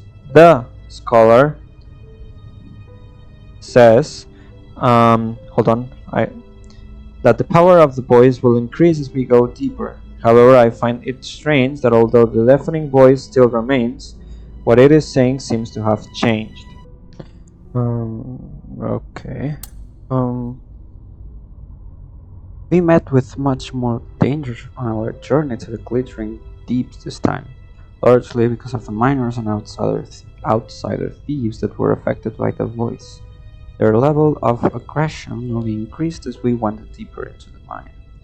Fortunately, Bachelor Neon came looking for us when he discovered that we had not shown up at the scheduled time. He helped us avoid the controlled creatures so that we could reach the glittering deeps safely. We read this one already. Little has changed at the underground lake area compared to the last time I was here with Lord Petrius. There are still spectacular amounts of starite and astral energy, but the degree of danger is incomparable. In addition to the mutated miners who have been sealed here for many years, there are so many more rocklings and rocklets. These signs strongly suggest that there have been changes to the owner of the voice deep within the mine. Luckily, these controlled creatures are only hostile to creatures that have not yet been controlled. They are not at all interested in the steals in the area. I hoped to quickly complete corroboration of the inscriptions and compare them with the previous transcriptions so that I can verify whether the research conducted in recent years can support my theory. Mutated miners, rocklings, rocklets, and even the crystallized hangers are all creatures controlled by the boys from the deep. We were very lucky to have escaped the last attack with only superficial wounds, so we were extremely careful to avoid those creatures as we proceeded further. One thing I cannot help noticing from this is that the manner in which the voice controls the creatures is very similar to how Humanities controls the Templars. Considering that Humanities has been assimilated by the Nexus and that the Nexus is an extremely pure starite, can we then infer that the voice from the deep is a similar high-energy entity? I hope that we can find out the answer this time. This energy has made me almost unable to hold my pen. I am starting to doubt whether the amulet is still working. Now we can be sure that our conjecture was correct. The Titan is an extremely powerful body of energy that might even have originated from the same source as the Nexus. This energy is so powerful and tangible that I feel like I'm being watched by the Titan. It is truly terrifying. Or perhaps he really does see us. The record ends here.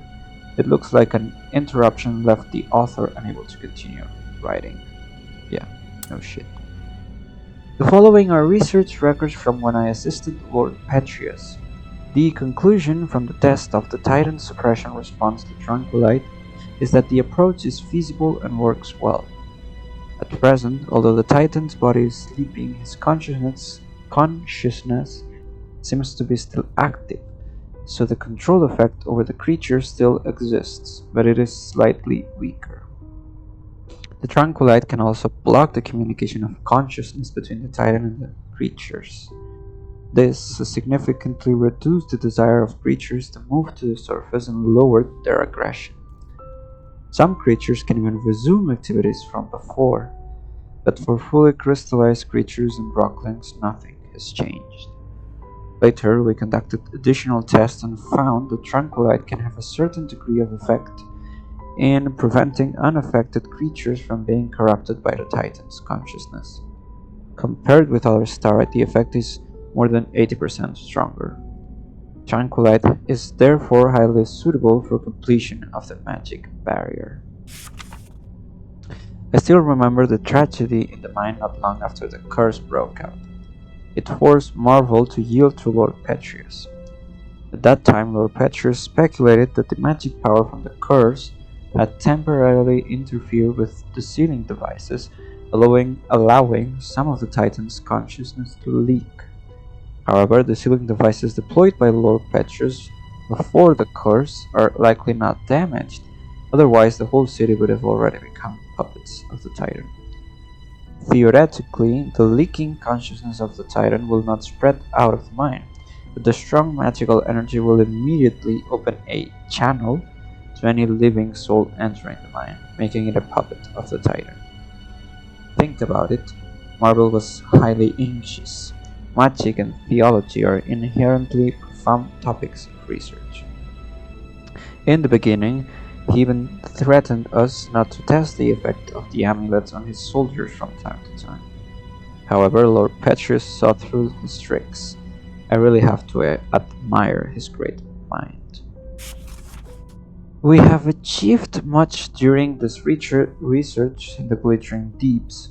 I have also successfully developed a Tranquilite defensive device based on the sealing devices designed by Lord Petrius before the curse. It is smaller and more convenient to deploy. As long as they are deployed in the mine at the 3 energy nodes of the mines, leakage of the Titan's consciousness can be completely eliminated, and people can enter the mine without the need to wear an amulet. The defensive devices can also be used as a second layer of defense. If the Titan's consciousness leaks through the original sealing devices again, they can immediately eliminate any further leak of consciousness. Lord Petrius thinks that I am too concerned about unimportant things. However, we are working to lift the curse so that people can mine for starite without worry. Moreover, the high-quality Stardust wine that Petrius likes also comes from the mine. Okay. Over the course of our research, there is one creature that warrants special mention: rocklings. These beasts are only active in the glittering deeps and have unique habits and appearance.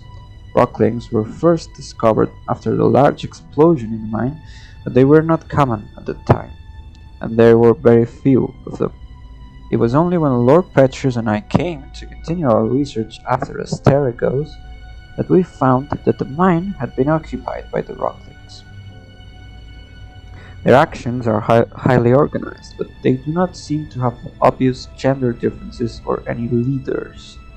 This sets them apart from other creatures. They do not move to the surface. Instead, they stay deep in the mine. They are more aggressive than other beasts. Moreover, they only target creatures that are not affected by the Titan's consciousness. Both Petrus and I surmise that they may be creatures from the Age of Myths, or a creature derived from the Titan.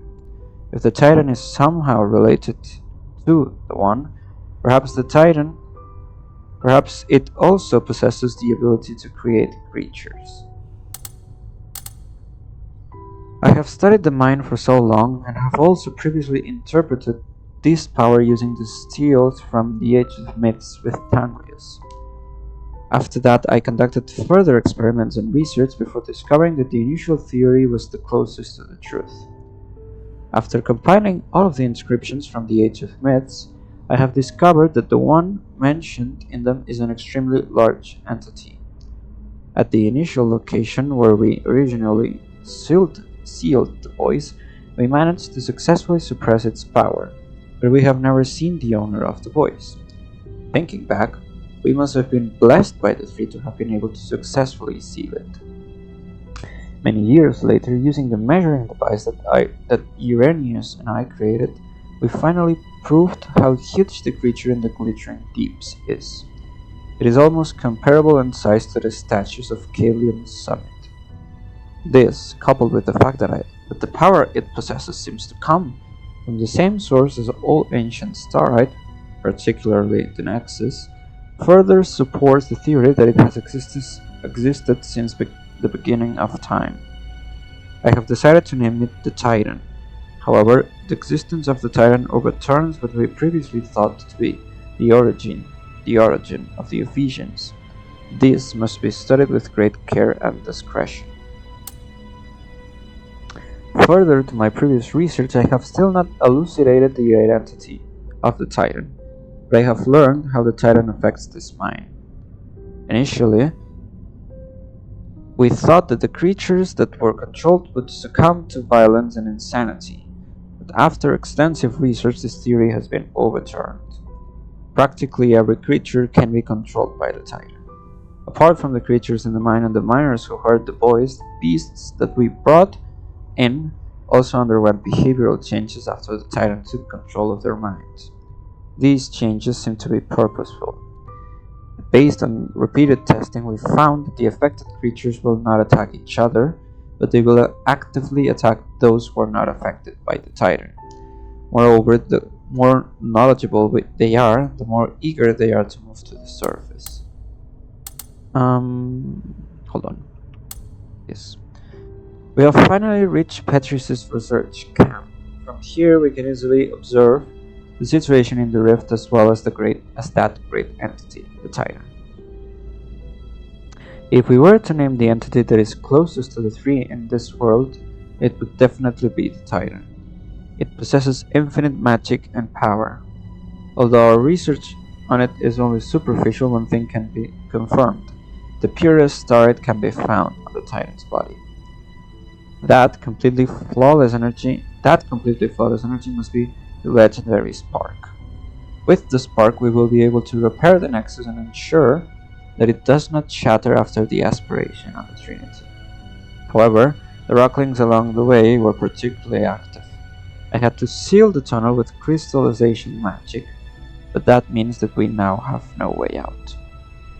I came here once with our Petrus before the curse. That time the Titan was still asleep. Now it is not only awake but also highly active. This explains why the number of rocklings has increased dramatically, and why the creatures in Stellamine are being controlled.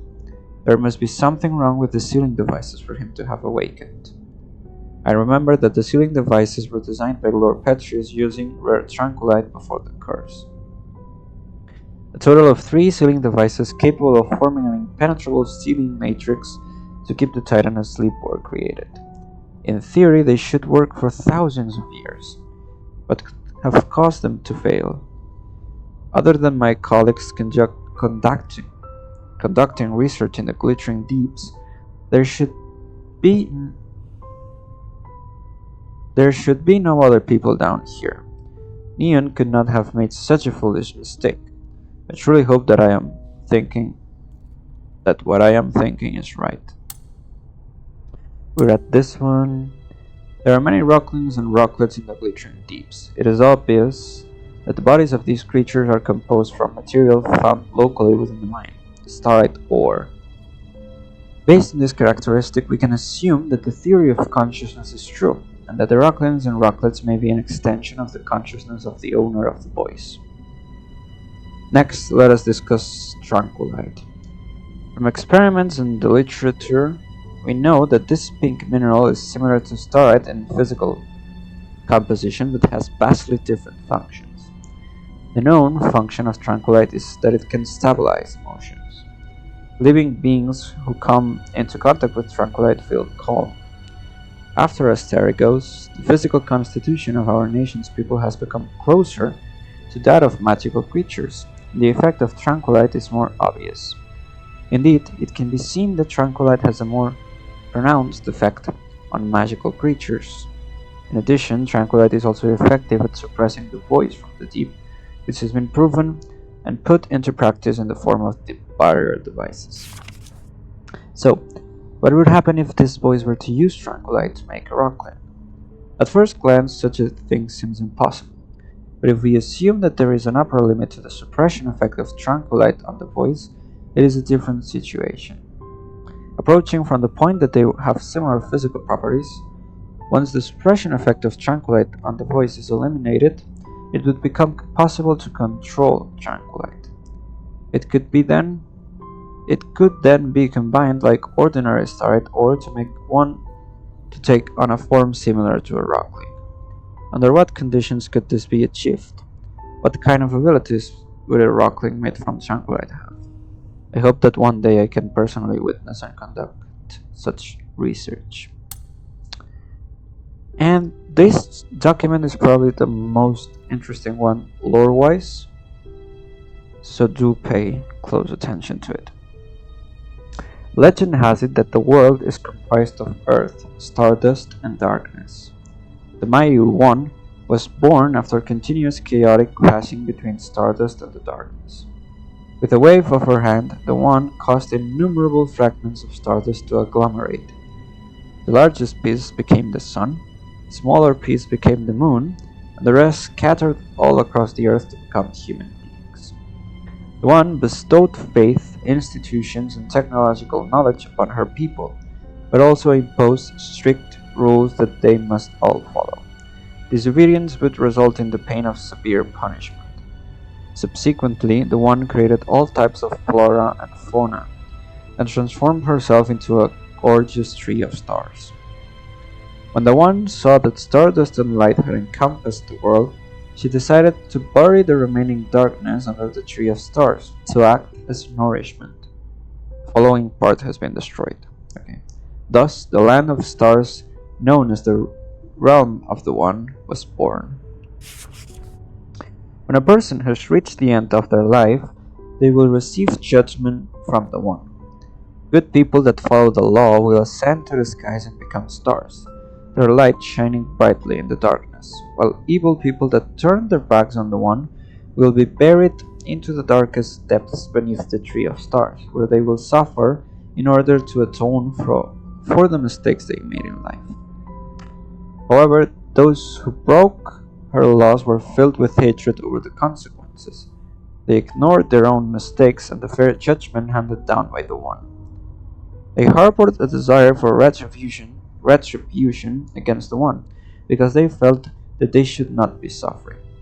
After thousands of years, the resentment finally corrupted the darkness, distorting the Tree of Stars. The fruits borne by the tree began to whisper blasphemies against the One to tempt ignorant people. The people who had weak mental fortitude could not resist the sweetness of the fruits and swallowed them. These people who were contaminated by the fruits were no longer protected by the light and even began mutating into various beasts. These beasts harmed the nation's people, caused much death and injury. Finally, these evildoers who renounced the One set the darkness free. The darkness replaced the light and encompassed the land of stars, bringing with it apocalyptic disasters. However, the villains' revenge was not yet complete. They committed a final act of blasphemy and stabbed the One in the forehead. Even though the One had fallen, the twisted darkness continued to strengthen by feeding on mankind's suffering and anguish. Just then, fresh blood flowing from the One's forehead transformed into three heralds: the court magistrate, the guardian saint, and the battle maiden. They came to be collectively known as the three gods of stars. Having been betrayed by the people she loved so much, the One sent these three heralds to punish them for their twisted evil. However, she could not bear to see her people suffer, so she left in dismay after handing the three gods of stars their responsibilities. The heralds sounded the clarion call for salvation and led the One's people to fight against the darkness.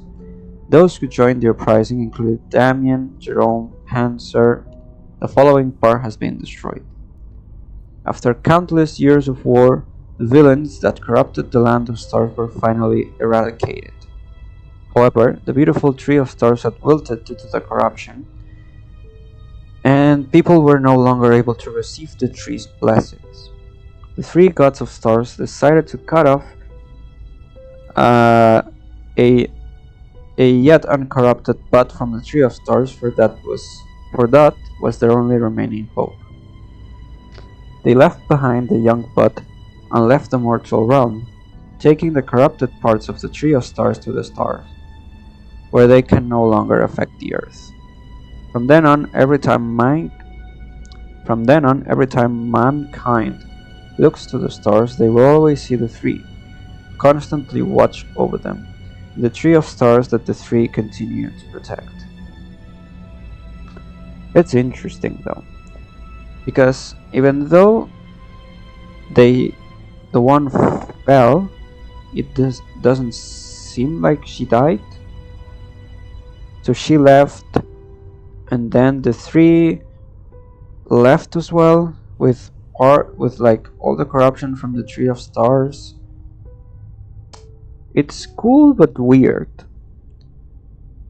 Like, if the One was still alive, where did she go? Did she just become a star and that's it? And something similar for the three. Anyway, we read this one. Citizen Arx is hereby permitted to freely access the political campus. This permit does not grant access to the military campus. So yeah, thinking back to what I was saying, sorry for interjecting again. If the One turned into the tree, then the evildoers stabbed the One in the forehead and corrupted the darkness, and the darkness also corrupted the tree. Well, the tree wilted.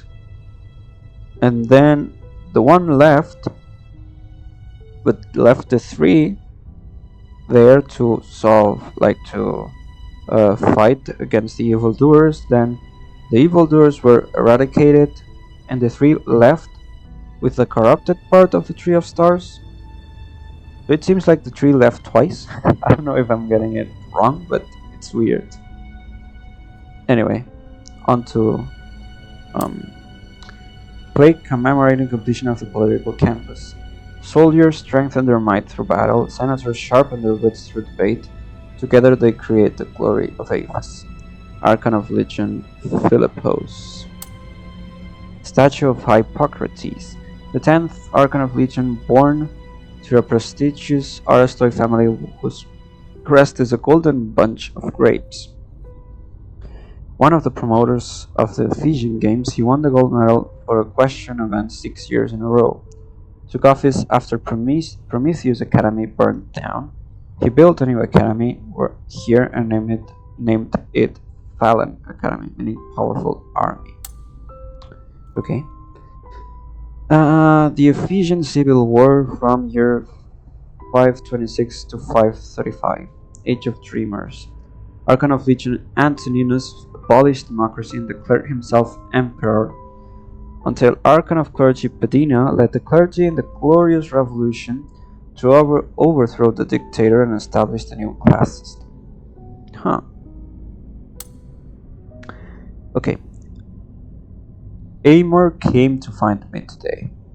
He seemed quite happy, and it turns out that he had performed well and might be promoted in rank because of this. He thanked me for my constant prayers for his success. Of course, we also talked about Juno. He never forgets to mention his fiancée. Amor said that he would be able to provide Juno with a better family and future if he were to be promoted. He also said that I would be invited to their wedding. To be young again. I truly wish nothing but the best for this young couple's future. By the gods, why would you make a talented young man like him suffer such a cruel fate? Amor has been chosen to be the sole core for a Colossus. He was paler than chalk when he came to tell me the news. It may be a glorious duty, but what of his fiancée? What of his future? Are there any more monk diaries? Yes. After Amor became a Colossus, Juno would go outside the academy every day to watch where Amor was. Every day she seemed a little bit thinner. I could only tell her that Amor would want her to take care of herself, and she would only smile at me. Today I received sad news from one of Juno's servants. The poor girl told me in tears that Juno passed away after her body finally gave out. I almost burst into tears on the spot. By the gods, I may be your faithful follower, but even I cannot understand why such cruel fate would befall this couple. I can only pray that you will bring Juno's soul to the stars so that she may forever watch over Amor. I think there isn't any more of them. No, okay. Phalan Academy has a lot of documents, so it will be a lot of reading. Okay. Martoon, we read this one again already. 20 I-20. 1033 to 1038. Age of Dreamers. Martoon mounted a siege on Aphis that would last 5 years until the Archon of Clergy performed the first historically recorded aspiration ritual defeating their army. We read this one as well. This one we read. The 37th Archon of Legion. He fought off the savage forces of Martoon and vanquished their armies, leading to the downfall of the Martoon nation. He then directed his efforts to institutional reforms, and although the results were modest, he still developed many great talents from the academy. We are working with the bull farm so that the bulls are raised by professional and skilled breeders. I have heard that as many bulls die on the farms as on the battlefield. Our task is simple. Herd the bulls into iron pens before battle. We are to beat them from time to time and gradually decrease their feet in order to stoke their wild and savage temperament. We have created catapults that launch red starlight into enemy camps to make them glow bright light. This does not harm the enemy, but it entices the bulls to charge into them. We only need to avoid our own men being caught in the stampede. Sounds simple enough.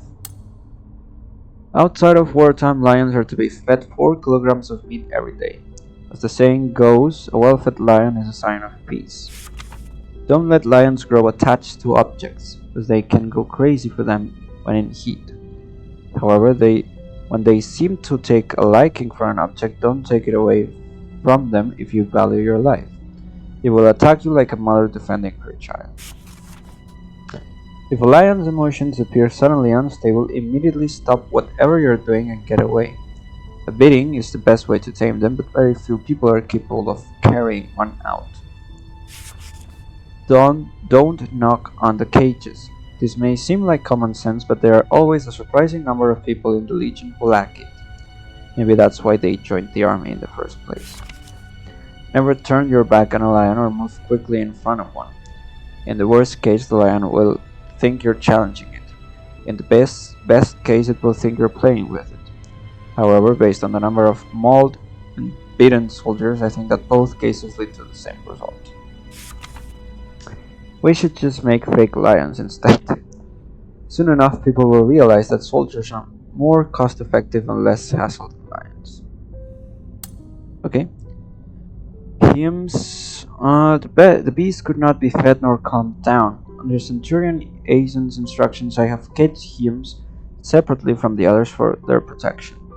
Note: Simon was attacked while transporting hymns and requires medical aid. Please have the others help to feed Starlight.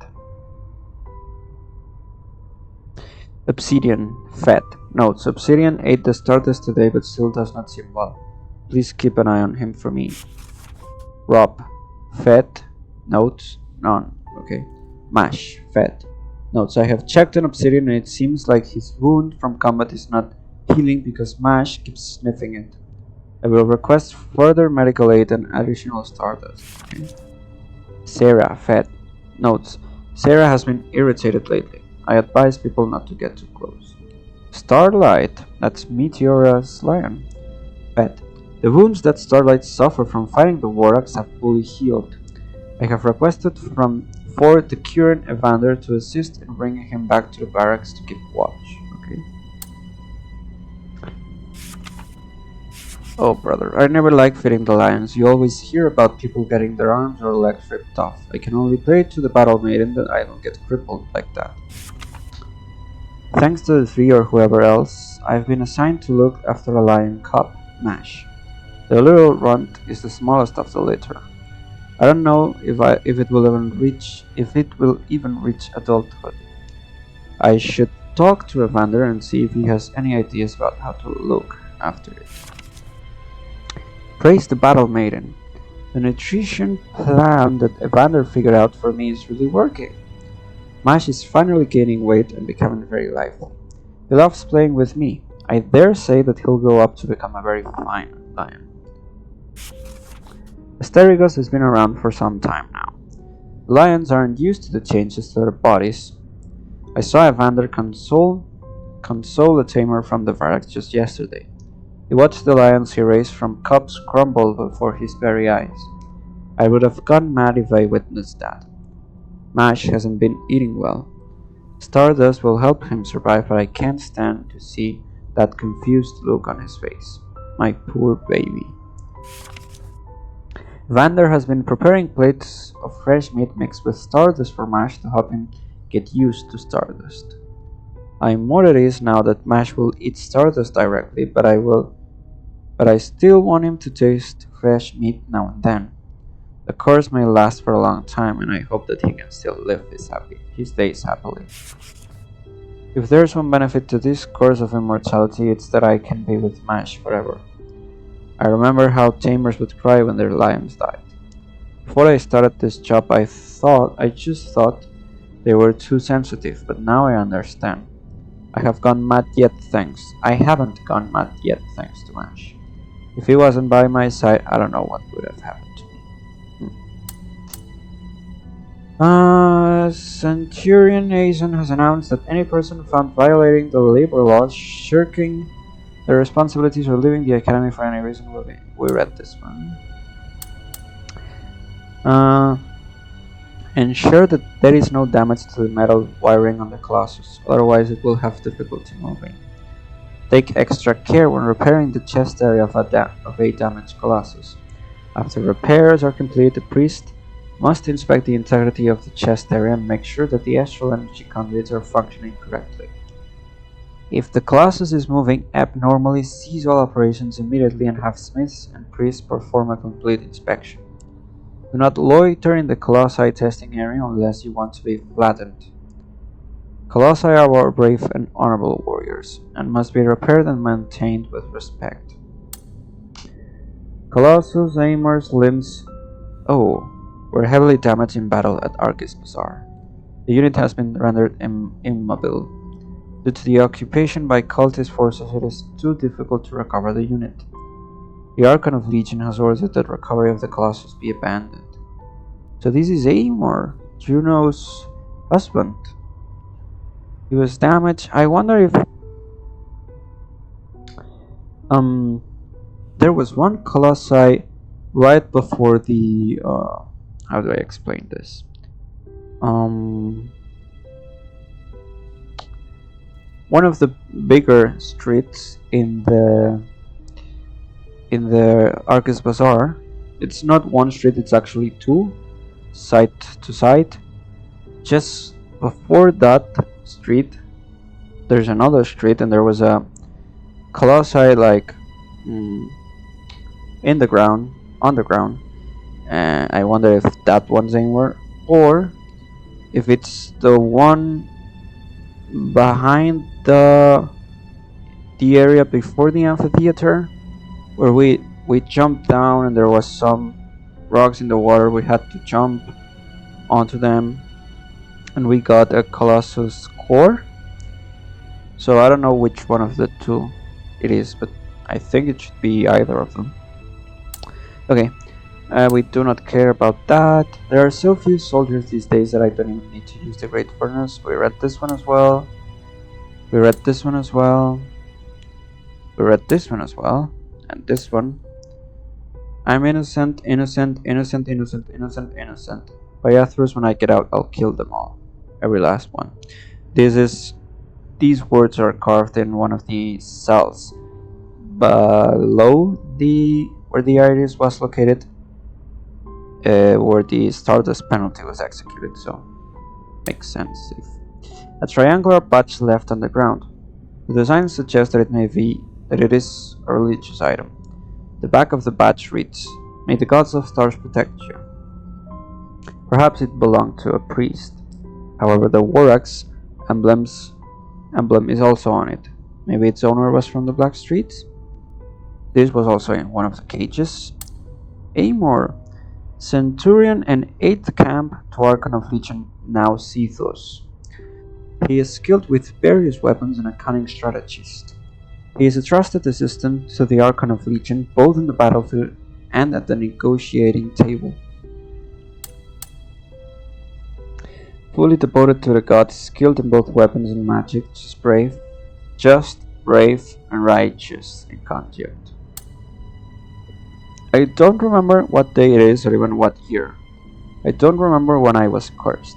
I don't remember anything except pain. I can't live like this anymore. I have only pain and madness in this eternal life. I'd rather be a Colossus. That way I wouldn't feel anything anymore. The rest of the writing is too manic to be deciphered.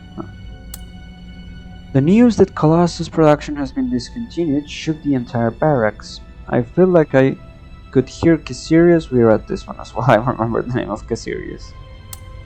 The weapon glows with luster and astral energy. This blueprint for an upgraded starred weapon shows various details of the weapons unique to Aegis. Archons with consecutive terms, okay. Alkinos, the first Archon of Legion and an important figure in the restructuring of the military. Alkinos was a wise and powerful commander with numerous victories to his name. He planned the creation of the military academy and built Prometheus Academy to formalize a system of military training. He was crucial for laying the foundations of the military academy system that remains in use today. Philippos, the 37th Archon of Legion. He fought off the savage forces of Martun and vanquished their armies, leading to the downfall of the Martun nation. We read a similar one already, so I'm not gonna read this again. Now Zethos, the 51st Archon of Legion and an Aristoid with both Eulenian and Ephesian blood. Possessing great physical prowess and excellent diplomatic abilities, he persuaded Eulen to become a vassal to Aphis through diplomacy alone, without a drop of blood being shed. Interesting. Okay, 7th day, 1st month, year 893, Age of Knowledge. The crystals provided by Ethers have caused rapid aging in the soldiers that tested them. They are no longer capable of combat and cannot live independently anymore. Archon of Legion Atlius reported these results to Archon of Clergy Severus and demanded that Ethers be punished. Archon of Clergy Severus ordered that Ethers be stripped of his physical status and that his class be reduced to pauper. Archon of Legion Atlius and the families of the affected soldiers are unhappy with the decision and have raised protests for harsher punishments. Legion Archivist Yaren. So this Ethers is the actual person. We know of the cult of Ethers, or the Ethers, but this is the actual physical person. 4th day, 3rd month, year 895, 8th Age of Knowledge. Ethers was reported and confirmed to have created a false identity, while hiding in the sewer underneath Argus Bazaar. By relying on the gang known as the Dark Alley Clan, Ethers pretended to be a doctor while continuing his unethical human experiments. Countless people of the poor and citizen classes have been harmed, and the most recent victim is one Melina of House Amphisbaena. Oh, that's the name of where Petrus was imprisoned. Amphisbaena arrest or something like that. Archon of Legion Atlius has ordered the capture of Ethers by tomorrow morning. 14th day, 3rd month, year 895, Age of Knowledge. Ethers has been successfully eliminated. The resulting Legion casualties are as follows. Dead 19, wounded 26. Archon of Legion Atlius was hit by powerful magic during the operation and a cure has yet to be found. Along with the Physicoi of the Academy, Archon of Clergy Severus has offered to help find a solution. Archon of Legion Atlius has been brought to suitable quarters for rest. For his privacy and comfort, the location has not been made public and has not been recorded. May the three in the stars be with him. After discussions between Archon of Legion Atlius and Archon of Clergy Severus, all of Ethers' research data has been handed over to Archon of Clergy Severus. Archon of Legion Atlius will leave his position tomorrow, and the elections for the new Archon of Legion will take place in 10 days. Personnel transfer notice. Former Acropolis Centurion Hector has been selected by the Templar Selection Committee and appointed to the position of Templar Captain. 1st day, 1st month, year 1290, Age of Knowledge, Archon of Legion, Marble. Former Eastwall Centurion Vion has been relieved of his duties and is to be replaced by Centurion Andreas. 18th day, the 2nd month, year 1316, Age of Knowledge, Archon of Legion, Marble. Because of his outstanding performance in battle, Aegirius is hereby promoted to the rank of Centurion and will replace Basondi as the Warden of Styx. 9th day, 12th month, year 1325, Age of Knowledge. Angry Soldier's Diary. They want to shut down Colossus Construction. The Colossus Construction Yard. What the hell is this? What a bunch of fools. I want to drag those idiotic senators into the street and hack them to pieces. What am I going to do with my life now? Why would the gods do this to me? Half a year later, and the Legion's proposal to restart the Colossus ritual has been denied. The Archon and Many centurions clearly feel the shame of not being able to perform the ritual. So why don't they just do it anyway? We have the right to restore our honor. Magic anomaly has gone on for 3 days. Those damned senators. Damned senators. We've all paid the price for their stupidity. I've lost my sense of taste and smell, and I can't even go to sleep. That fool Philo says this is what it's like to be a Colossus. Bah! To become a Colossus is a glorious sacred honor. How could he compare that with this dreadful curse? So, I assume that the magical anomaly is ASTERIGOS, which would mean that ASTERIGOS broke out in July 2nd, 1327. I assume? We'll see. I mean, it's a diary and the next entrance is 67 years later, so yeah. Philo says there's lots of strange physicoi doing research in Styx. I don't know exactly what they are looking for, but one of them seems to be studying the abandoned colossi. I've long given up hope, but could this be my chance? Maybe I could try sneaking into Styx and talking with the one named Domitius. That damned marble. I hope the battle maiden spits on his corpse when he dies. Domitius agreed to resume his research into rebuilding the colossi, and yet he stops us in his blind ignorance, claiming that the price is too high. Ha! What price? I'm tired of him complaining that we're short-handed. A single colossus would stand in for 100 men. If he can't even realize that, what right does he have to be an archon? I guess that the longer you're in power, the more your brain rots. I sneaked in a couple of words with Domitius while escorting some criminals to Styx. I can't believe that I hate humanities even more now. Domitius says that he needs at least another decade to finish. The ritual can't be completed because the amplifiers have all been confiscated. He needs to develop a way to complete the Colossus ritual without any amplifiers. In the past, people spent 100 years figuring it out, so he needs time as well. To be honest, I can't wait any longer, but it's better than living on without any hope. It's here. I've waited for more than a century, but the day has finally come. I've arranged with Philo to sneak into Styx before sundown and sunup. Between sundown and sunup, after we finish our patrol of Argus Bazaar. Domitius will be waiting for us by the gates.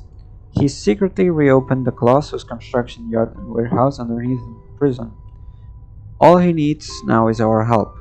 May the Battle Maiden's Lions give us the strength to restore our long-sought glory. So actually, if the course did actually break out in 1327, and Hilda reached Aphis in 2327, it's actually been exactly 1000 years since the curse broke out. Minus a month, I think. No, actually, it is exactly 1000 years. Because she gets to Aphis in June or July? Anyway, 1000 years. Okay. Many of my brothers perished in the Vorax assault on Pavan Academy. I can only try my best to keep spirits up and share the worries of my comrades. Some have raised to me the topic of the Colossi, saying that it would be better to become Colossi than continue living on like cursed monsters. Colossus production was discontinued many years ago, and I can only lament how much Aphis has changed for the former glorious honor of our ancestors to have become reduced to little more than a way for us to escape the curse. I can't blame my comrades for the thought. Not everyone can bear the changes to our bodies and retain their sanity over the course of these tiresome centuries. I understand that the Archon put an end to the Colossus ritual for humane reasons. However, if the Colossi could reignite hope in my brothers and restore the glory of Aphis, then I would willingly become a Colossus core to light the fires of hope within my comrades and within my fellow Ephesians. The Senate has once again denied the appeal to restart the Colossus ritual. How disappointing. My brother was so mad that he wanted to barge into Marvel's office, but I stopped him. We both feel disheartened. I feel bad for my brother. He has always given his all to be selected for the Colossus Power ritual. I could never compare to him, and our parents always looked forward to him achieving his life goal with pride. Why would the senators let someone like Eumenides walk all over our traditions? 5 days have passed and the magical anomaly has still not gone away yet, so it's July 2nd, 1327. Interesting. I can't bear to eat anything, and the pain is crawling up my limbs, gnawing at me. I used to think that it would be nice to not need to sleep, but now the long nights threaten to drive me insane. I feel off, and so do the others. There's an indescribable hunger that burns within me, but I don't know what it is. My brother got into a fight with Philo today. Philo claimed that our current state probably resembles what it's like to be a Colossus. If I was there, I would have beaten him up too. Okay, so it seems like my brother got into a fight. That the angry soldier is the gentle soldier's brother. Would seem like that. The Waraks attacked. I've lost count of how many times I've been seriously injured. The chaplain grimly carries out his duties, and Stardust has brought me back yet again to this sorry state I can barely call living. Although we still have a lot of starlight for now, we all know that it will dwindle with time, unless a miracle happens and we can reopen Stella Mine. I cannot help but retch at the thought of consuming stardust collected from someone's body. They're right, this is a curse, a punishment from the three. We allowed the heretics to desecrate Apis with their lies and allowed the lowly to defile the holy starlight with their filthy hands. That is why the gods have condemned us to suffer for all eternity. Philo says that a man named Domitius is researching the Colossi. He refused to say where that research can be found, which raised my suspicion. But when my brother heard the news, his eyes lit up like the glimmering light of stars. I haven't seen an expression like that on his face in a long, long time. Lord Marble rejected my brother's request despite Domitius agreeing to reveal the Colossi. I cannot understand why he would refuse to reveal such powerful weapons, but Lord Marble has always had his reasons. That is why he has been able to lead us for so long. I have never thought that someone could fulfill duties like his with such steadfastness. Does he ever falter or fear? I could never be like him. Wherever he leads us, I can only follow. My brother says he will not give up on the Colossi. My brother is a steadfast man as well.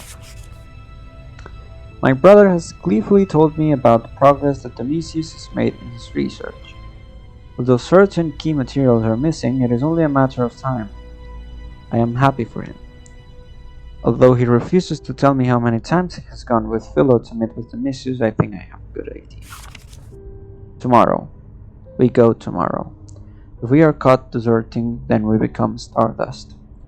I went through a lot to convince them to let me join them, so I must do my best. It's funny how I've complained of this tortuous life for centuries, and yet I am still afraid of death. May the battle-maiden lions be with me. May glory return to Apis. 5th day, 4th month, year 1327, Age of Knowledge. Minerva told me to leave. How could this happen? For me, Eumenides is the sole problem. He destroyed this city, destroyed our future, and yet Minerva naively defends him. Does she think this is an accident that can be excused? How foolish. How humiliating. I won't let the bloodline of House Laurel end here. I will protect my wife, my son, and my father with all my power. I will never forget the glory of my bloodline. Me or Minerva, one of us must go in order to protect the family. This is what we decided long ago. If this is Eumenides' revenge against the war, or our family, Then my dear sister better watch out. She thinks that she can control him, but one day she will be consumed by her own despair. I can already see how she will end up when that time comes. I can't bear to think of it any longer. By the gods, I wish her peace. 7th day, 4th month, year 1327. Age of Knowledge. That's 3 months before ASTERIGOS. Oh my god. I have prepared everything for my departure.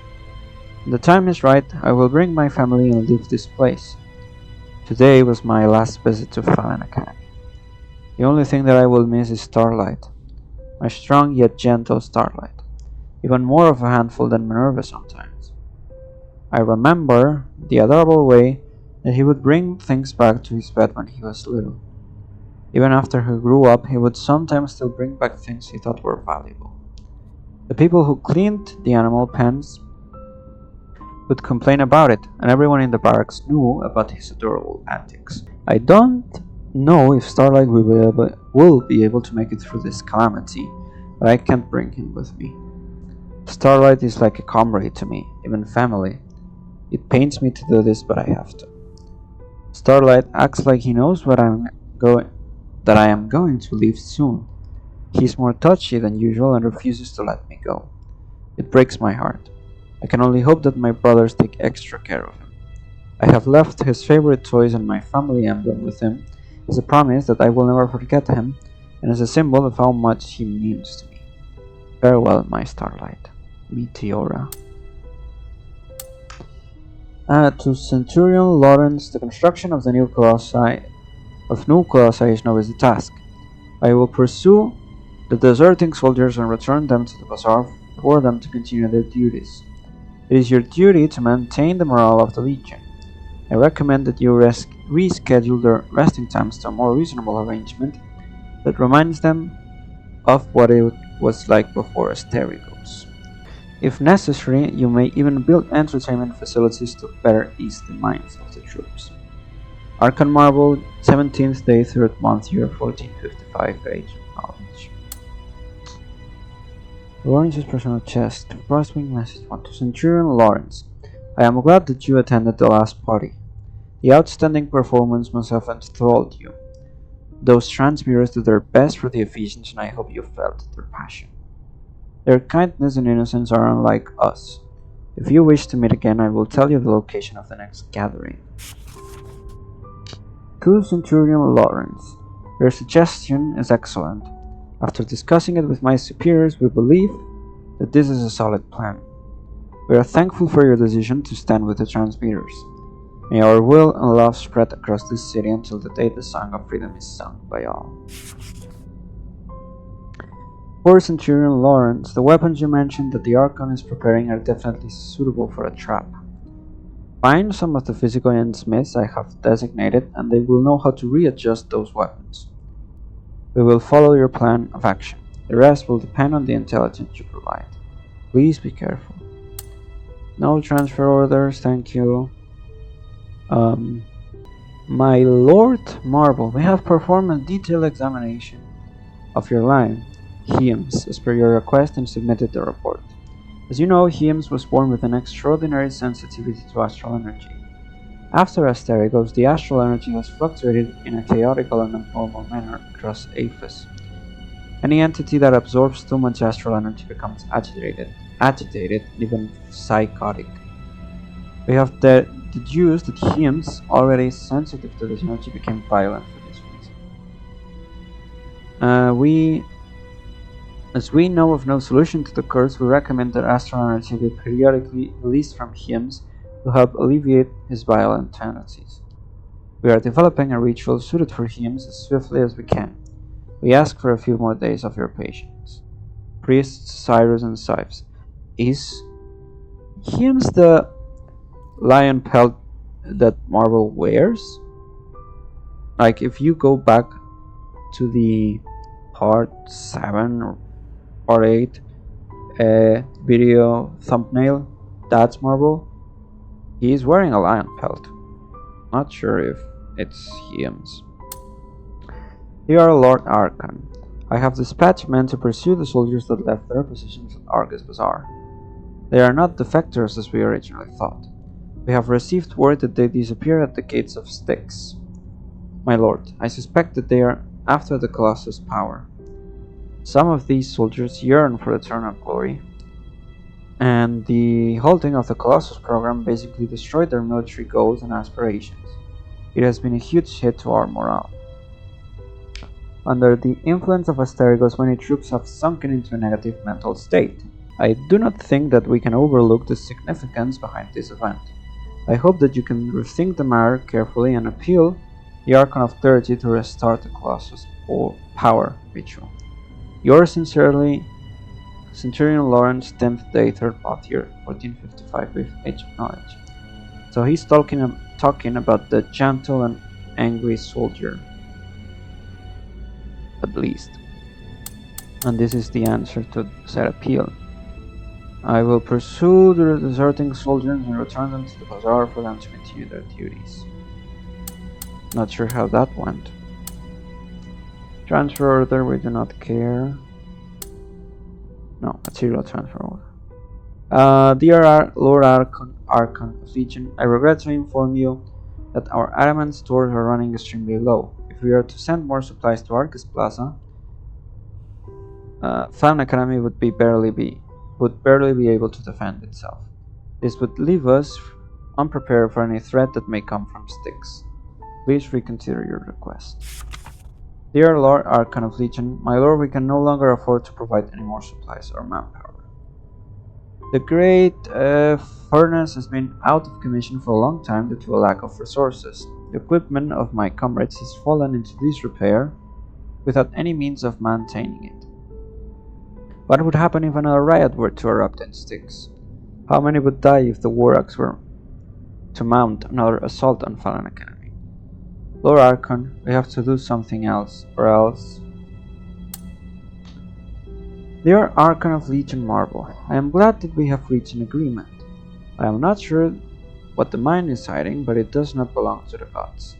Sooner or later that power will threaten all of Athos. I need our finest smiths to conduct research with me. I do not care what reason you must make up, bring them to the Styx, and I will take care of the rest. Do not worry, I will find the answer for us soon. Yours sincerely, Patrius. Dear Archon of Legion Marble, you must understand that the amulets require further experimentation to achieve stability, and that you have not sent enough people to me. There are far fewer students, test subjects, and smiths than expected. I am regrettably unable to obtain the optimum results under these conditions, but I am trying my best. In addition, I am still working on the design for your iris. You cannot deny that the iris has greatly aided you in battle. At the very least, it has protected Fallen Academy for you. Are you humble enough to at least admit that? I understand that you are anxious, but sending more people will be beneficial both for us and for the whole of Athos. Hallirow, the 39th Archon of Legion, who reformed the Legion with his great wisdom and patience. He is fondly remembered for uncovering corrupt practices and replacing them with more efficient and fair institutions. Pericles, the 35th Archon of Legion and the first Archon to wield political power after the Civil War.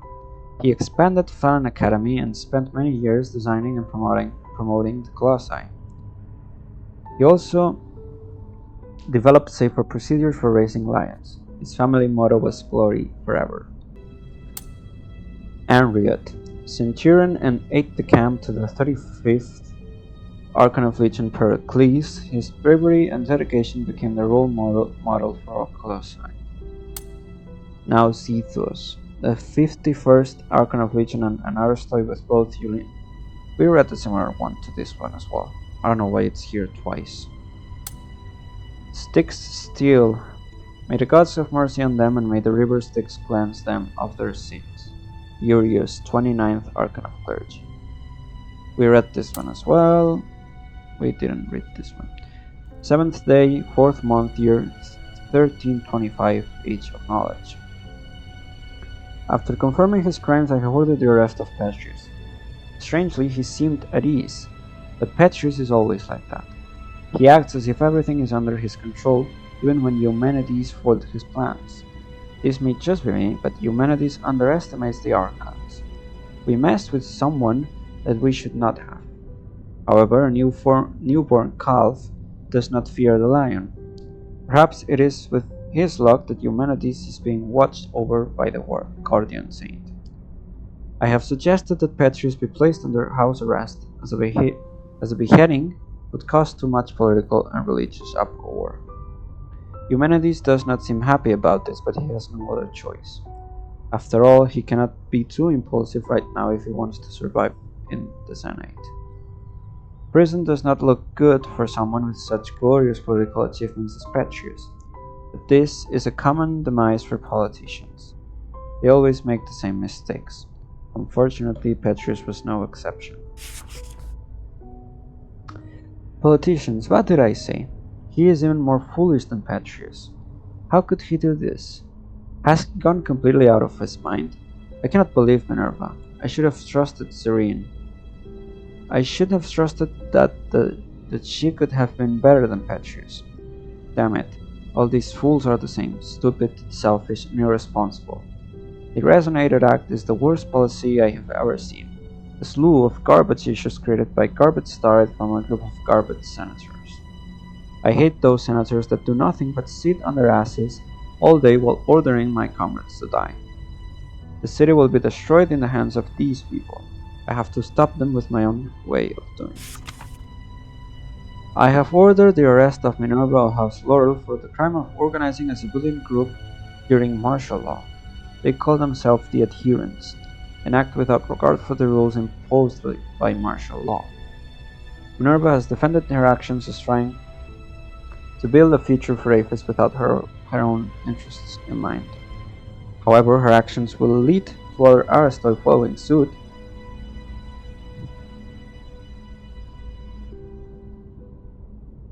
And as the wife of Eumenides, she cannot be trusted. I have decided to stop responding to Minerva's messages.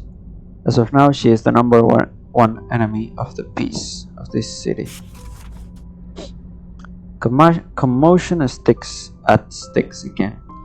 You could hear the beastly howls in the night, like an unsettling mixture of both wailing and roaring, all the way from the barracks of Falan Academy. We have increased patrols, but thankfully no monsters have appeared.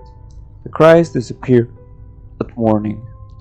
How much more can my men take? Ever since Petrus entered Styx, I have slowly lost control of him.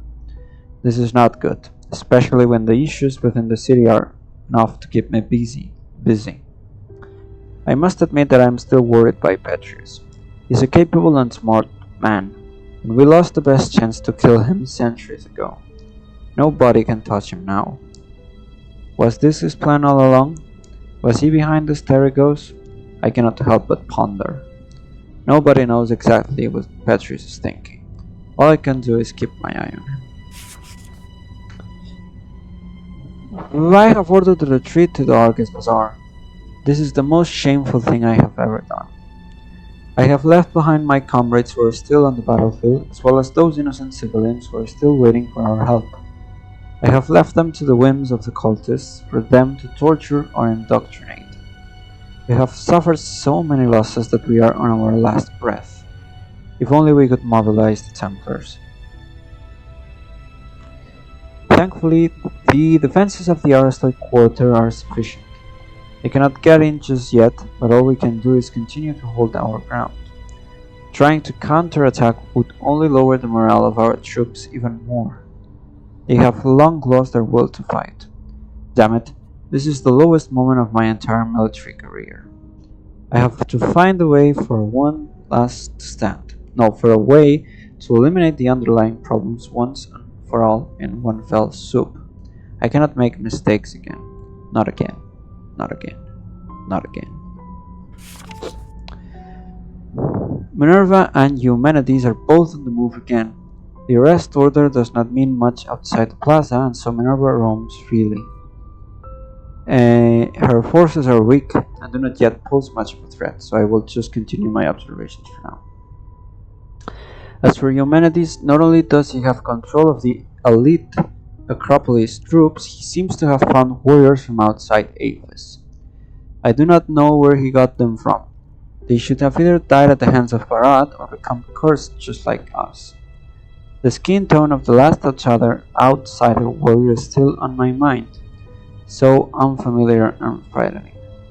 These outsiders have become a major headache for me, especially when they try to install strange storage devices in the conduit. They clearly do not understand the function of those devices. Eumenides must be the one behind it. No matter what these turret is for, I cannot allow them to move around freely anymore. It is in violation of our emergency laws. No matter what they plan to do, I must deal with them, just like I dealt with those Canthalian soldiers. Okay, we only have Styx records left. There's a lot of them as well. And Kalium Summit and Phantasma. Fallen Academy Patrol record.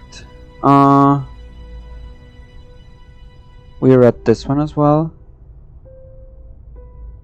Actually, hold on, this is from the day of Asterigos.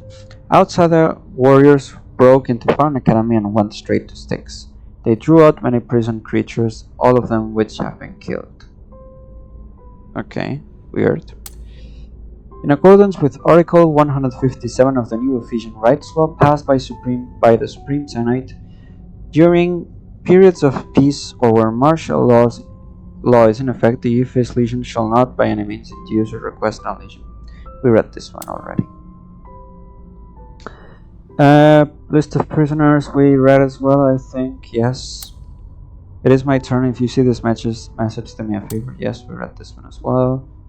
31st day, 5th month, year 1290, Age of Knowledge. Today, in a secret cell in Styx, I finally witnessed these mutant creatures that in a previous record I named the Ethers Mutants.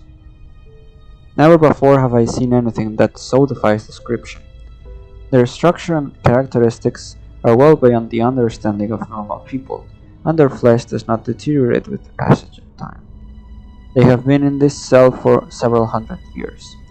Back then, Ethers himself really believed that they had created these things in pursuit of the truth of the gods.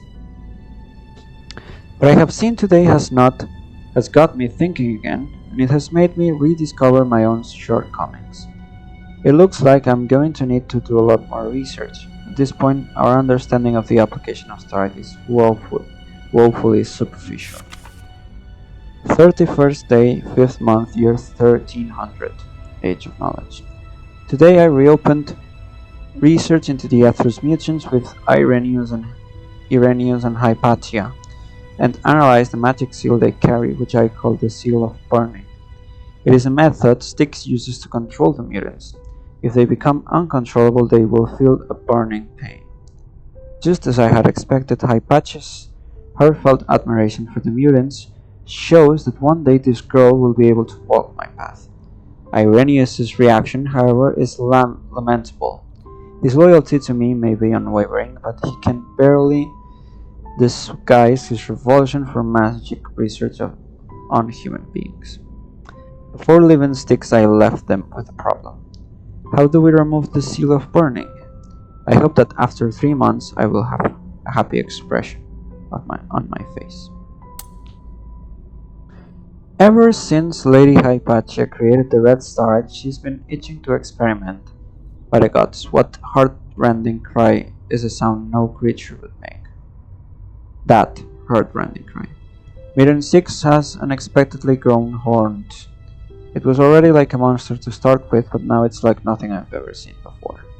Lady Hypatia wants me to believe in her. She says her research will glorify the gods.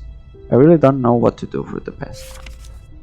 The 4 of the legendary canine palace, the spine of the Hydra, the nascent antlers of great horned white stag. I've never thought of such a combination. Lady Hypatia's brilliance is truly astounding. I didn't even think of the connection between the Chimera and the legendary ASTERIGOS until now, but she discovered it before us all. She is destined to surpass Lord Petrius. Lady Hypatia did it. The Asterix is the most beautiful creature I've ever seen. As beautiful, dignified, and powerful as the Tree of Stars fresco. Praise the gods! That Lady Hypatia could turn that twisted monster into such a stunning creature is truly a miracle. We read this one as well. This one, 28th day, 12th month, year 1306, Age of Knowledge. No matter how brilliant the prospects of the young, they are unable to get over their arrogance and short-sightedness. Hypatia takes great pride in her talent, but she is naive and does not understand moderation and self-examination. I continue to enlighten her with knowledge, yet she does not seem to understand basic respect for the teachings. With regard to the results of our experiments on Ethers Mutant 6, Hypatia is unwilling to face up to her shortcomings. It is such a shame, but a common problem among clever people. I have already been on this path to truth for several decades longer than her. May the court magistrate's wisdom re-enlighten her. Year 1313, Age of Knowledge. Thanks to Irenaeus, I have been able to make a breakthrough. Having such a meticulous and loyal subordinate, I have indeed been most favored by the gods. However, I am still holding on to the hope that he will cast off his old recognition of the three. If he does not, I fear that one day I will have to abandon him. I hope I have enough time. Today was a day worth remembering. The restraining suit worked well on Ethers Mutant 11. This specially developed restraint suit makes it easier for the mutants to follow instructions, and it allows them to carry out actions with a degree of precision far greater than I had imagined. The look of disbelief on Marble's face was really something to be proud of. This is a major step forward in Aphis' Starlight research. The mighty Nexus is damaged, but we need not despair. Now we have eternal life, and we are already a step closer to the gods. Petrus has stepped over, and we can too. According to the research records we brought back from the Astrohanon, the Nexus has a magical will, which has been proven only to exist in 100% pure starlight. For any reasons stated by the great thinker Otto in speculative thinking, everything is bidirectional and reversible. If we can create starlight with a will, that will allow us to refine starlight to 100% purity. And if we can rebuild the Nexus, we will be able to reverse the magical mutation of creatures as bodies, which means we will be able to remove or cast ASTERIGOS at will. This thesis focuses on the theory of how to achieve starlight will. The starting point is to force humans who have fallen under ASTERIGOS and have been mineralized by magic to fuse with starlight, while using other means to keep the experimental subjects alive. Today I heard a heated argument between Lord Peru and Irenaeus, who was visiting. I don't know how he can judge Lord Peru when he is nothing more than Lord Petrus's lapdog himself. Lord Peru clearly hates him, yet he values his opinions. I just can't see what's so great about him and myself. How can he know more than us? We have been working on this research plan for hundreds of years. Today's subjects disintegrated into stardust once again during the fusion stage.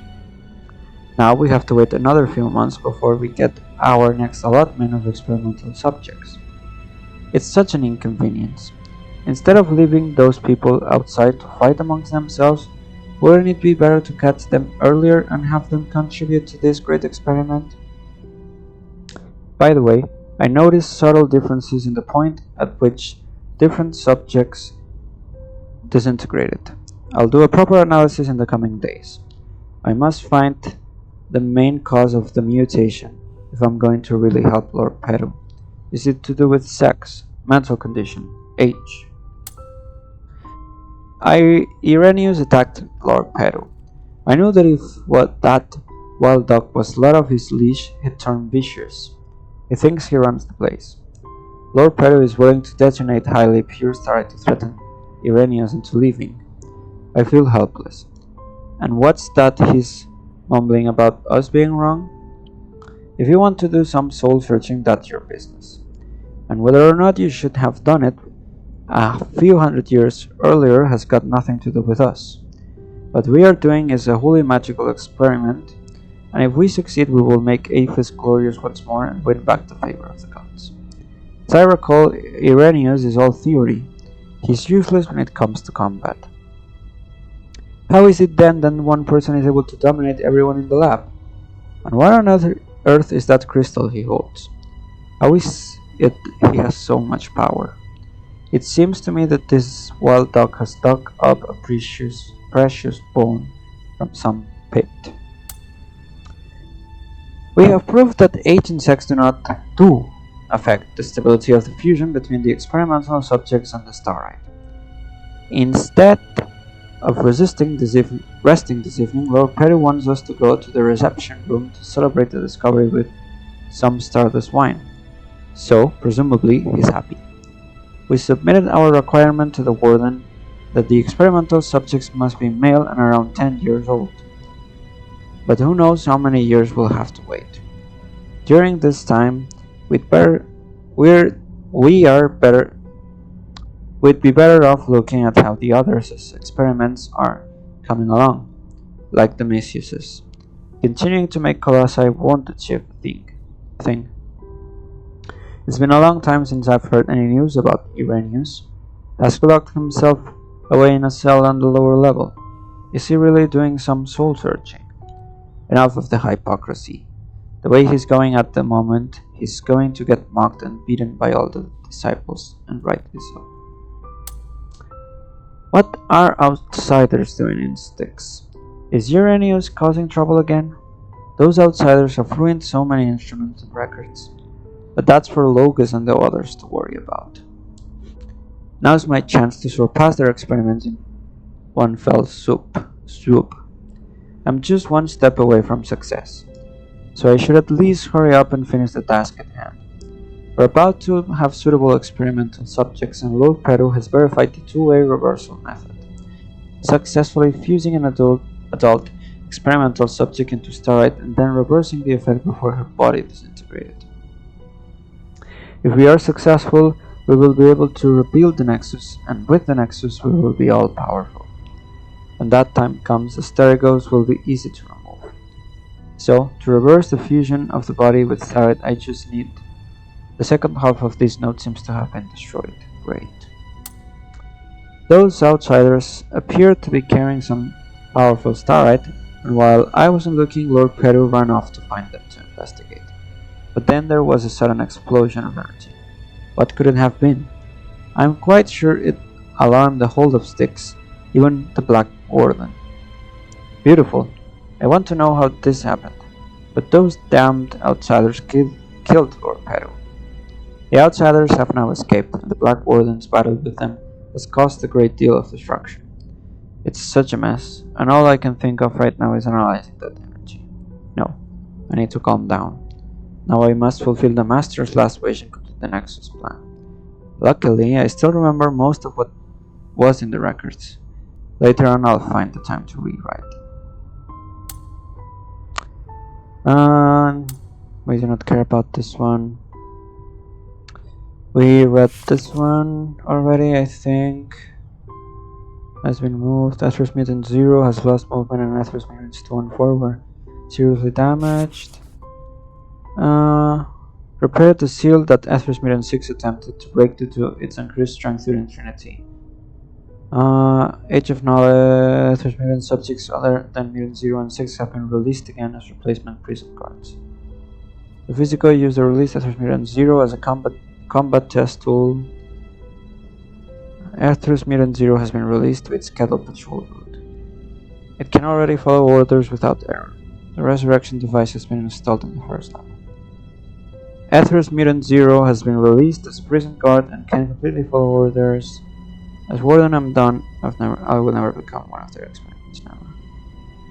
So Mutant 0 is the Black Warden, I assume. Gift for the Warden. Aegirios, these last years your loyalty to the gods of stars has been plain to see. You have taken care of all my needs and allowed me to make unprecedented achievements, yada yada. We read this one as well. While investigating the cause of the slaves' unwillingness to believe in the gods of stars, Uranius learned of the rise of the Ethros cult. Established in a short amount of time, its purports to be a serious organization. It purports to be a serious organization. It misinterprets the will of the gods of stars. As for its leader, I cannot think of anyone else but Hypatia could do it. Faced with this kind of heretical behavior, it is only by remaining unaffected and continuing on my own path that I will open the door to my truth. Uranius, however, is unable to think like that, and even I am sick of the look of resentment on his face. If the reprobate is going to self-destruct, then what is the point? Time is of the essence in our star research.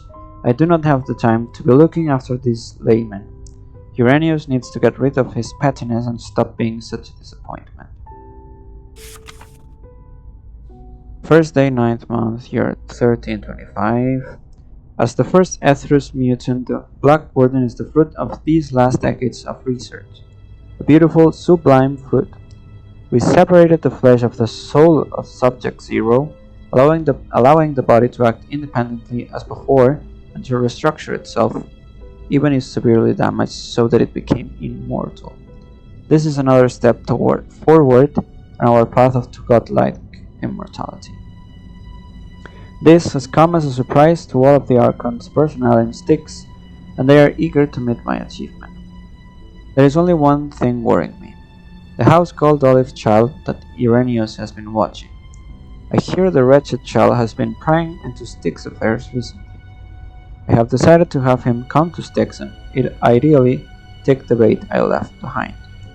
By the gods, we will be able to watch the Black Warden in action. When I was arrested by the Legion, I thought I'd become we read this one. This is Myron's journal. We read this one as well. Teacher, my research. This is Hypatia's letter. We read as well. This one we read as well. To Petrius. The magics-resistant amulets you provided played a key role in purging Stalamine. We have successfully set up a protective net beneath the hollow, but we are unable to get in again. What the hell is lurking within the deeps anyway? Is it a monster, or is it magic? The strange whispers coming from inside are enticing many of my soldiers. I will allow you, under the supervision of Warden Aegirios, to extend your tower research, but you must give me a clear answer within a year. I lost an entire squad of elite soldiers while purging the glittering deeps today. There was a serious flaw this time in the amulets you gave us, but I do not believe that is a mistake that someone as shrewd as you would make. Do not play games with me. If this kind of thing happens again, I will purge Styx. Why do you suddenly want so many prisoners? You say you are researching a way to remove ASTERIGOS, and I have been sending you people for the last several hundred years. But what have you achieved? The city is still enveloped in the shadow of the Nexus, and our starlight reserves are dwindling by the day. Until you give me a clear-cut answer that I can take to the people, I will no longer agree to any of your requests. To Petrius. A week has gone by and you still have not responded about the situation in Styx. The warden is no longer coming out to give me reports, and the 10 soldiers that went to Styx to investigate are now missing. I think you have some explaining to do. If there is anything in Styx you need help with, do not hesitate to ask. It is unacceptable for you to remain silent on this matter. If you fail to reply to my letter within 7 days, I will consider you to have broken our agreement. I will then regard Styx as an area that needs to be purged. I ask that you conduct yourself with honor. I think by this time, Petrius had already left Apis. High Priest Petrius and 2 of his most talented students, Irenaeus and Hypatia. The painting is to honor their outstanding performance in Demeostic Academy.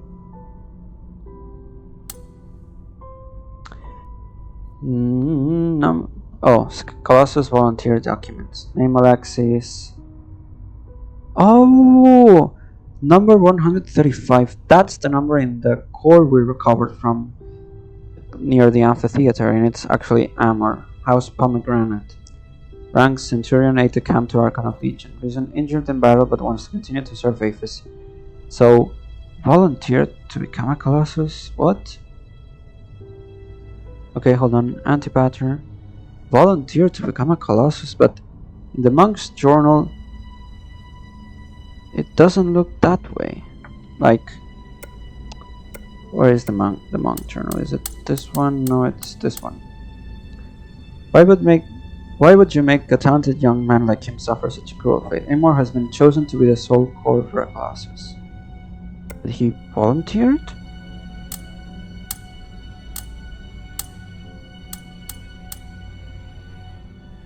Volunteer documents. I don't understand. Oh well.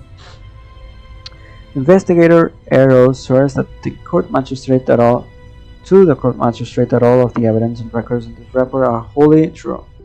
If there is even a trace of untruth, I will willingly let, and I will pack out my eyes and take my eternal punishment under the Tree of Stars.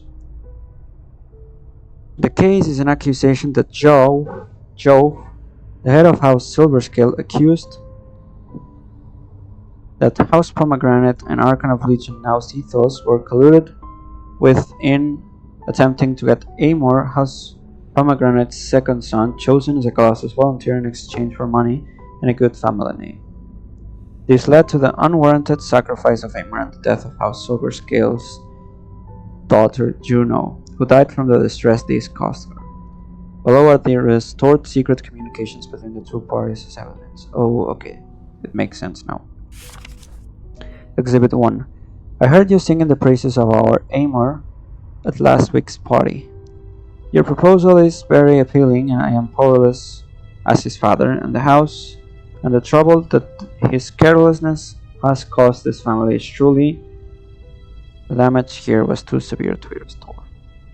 However, I believe that Amor would be delighted to help his brother, and it would be a great honor for him to be able to continue to serve you and the country. Amor's injury, the damage here, was too severe here to be restored. When everything has been done, as I have planned, your family will get the reward I mentioned earlier. Silverscale can do as the damage here was too severe to be restored. You need not worry anymore. Amor will always be my centurion. Because of my superiors have indicated that investigated Eros' overly emotional state makes him unable to investigate and judge this case fairly, I, Zosimus, am taking over. In order to maintain harmony between the Legion and the citizens of Aphis, and because Archon of Legion Nausithos has already volunteered to become a Colossus, this case is hereby closed. This report will be permanently archived and used only as a record. Fuckers. There is nothing more intact than this batch. This is the final batch for 1325. The subject is more emotionally stable today. The incident on the first day that led to the death of his comrades was deeply regrettable. However, we must keep going, otherwise their sacrifice will have been in vain. I, the misuse, will succeed.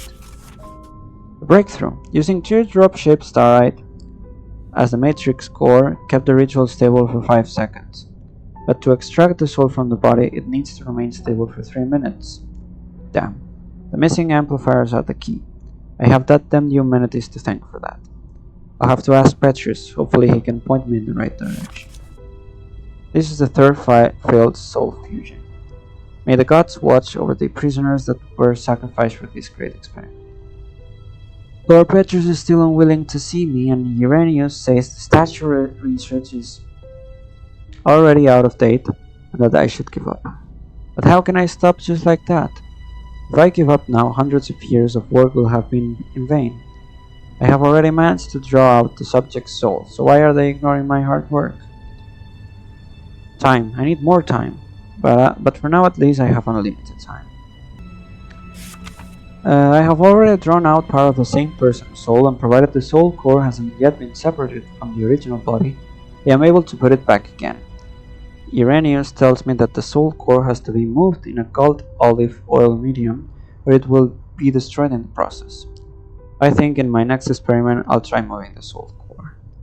Alright, the last time Irenaeus came to my lab, his attitude towards Lord Petrus seemed strange.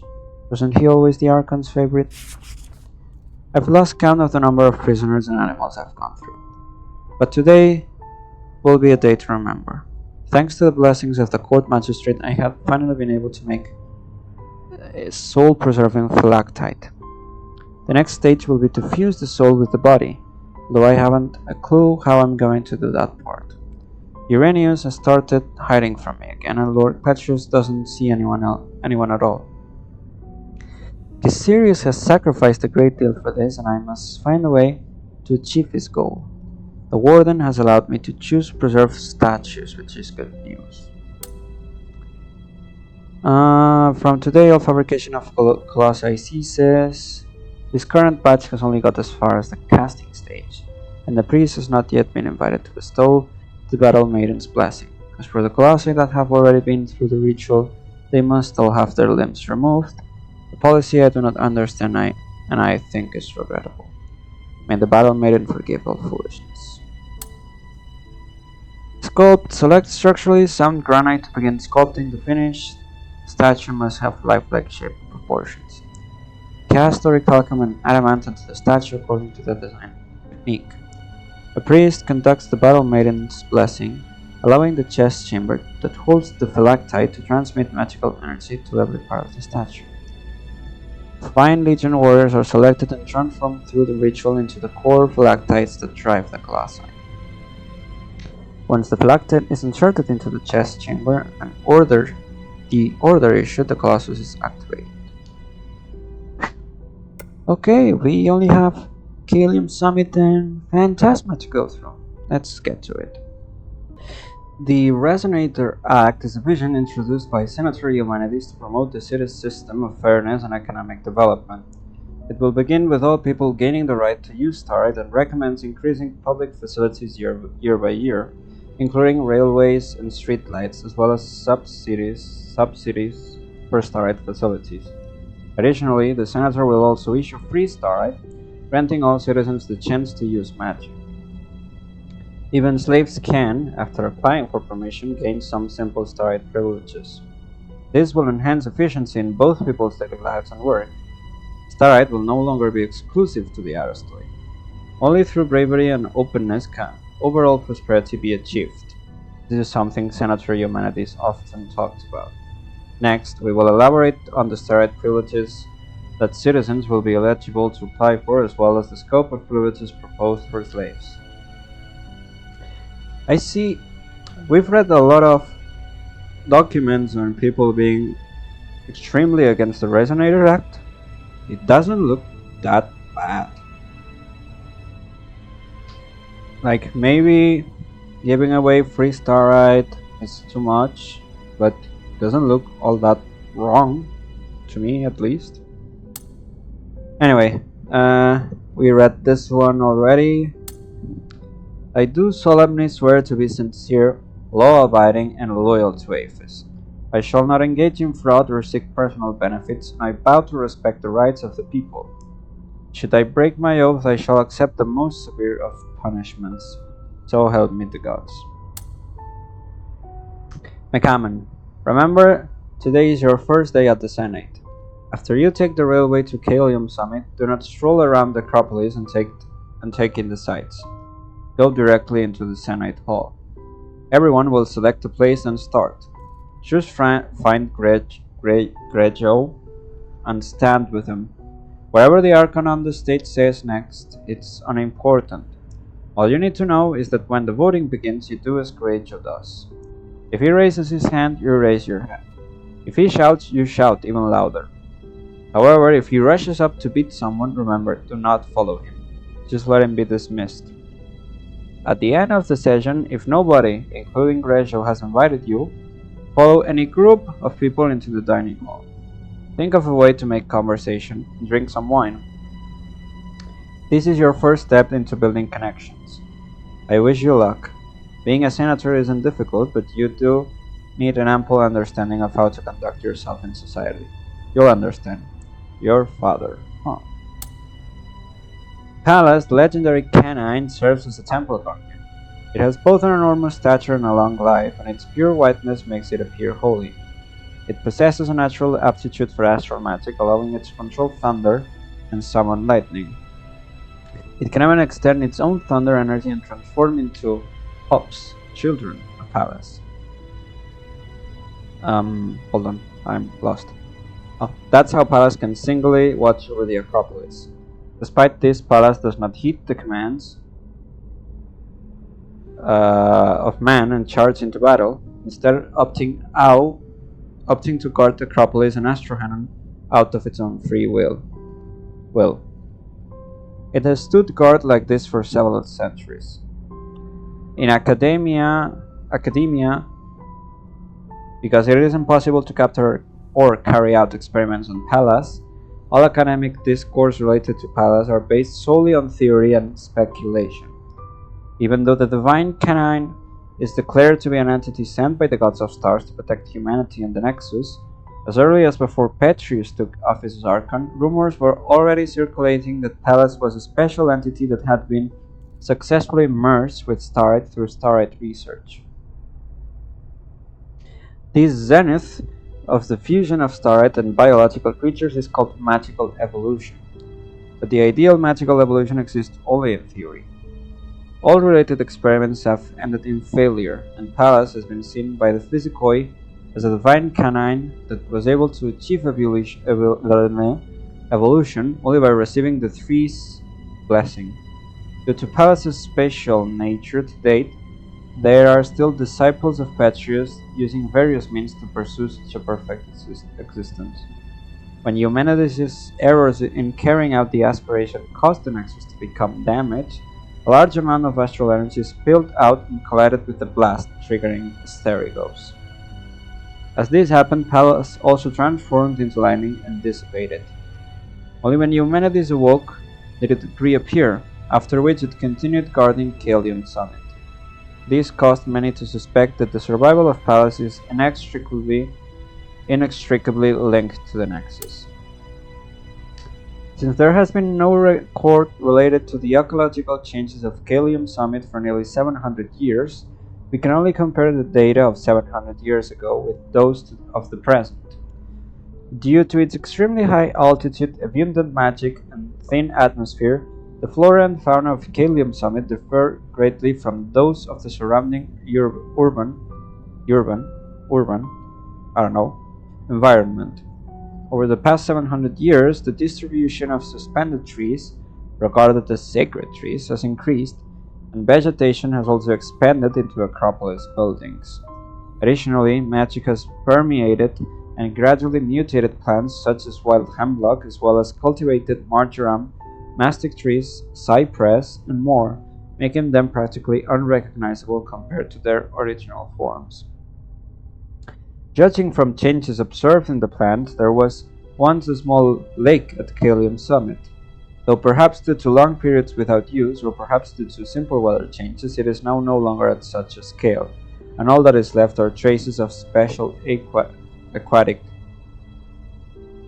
plants.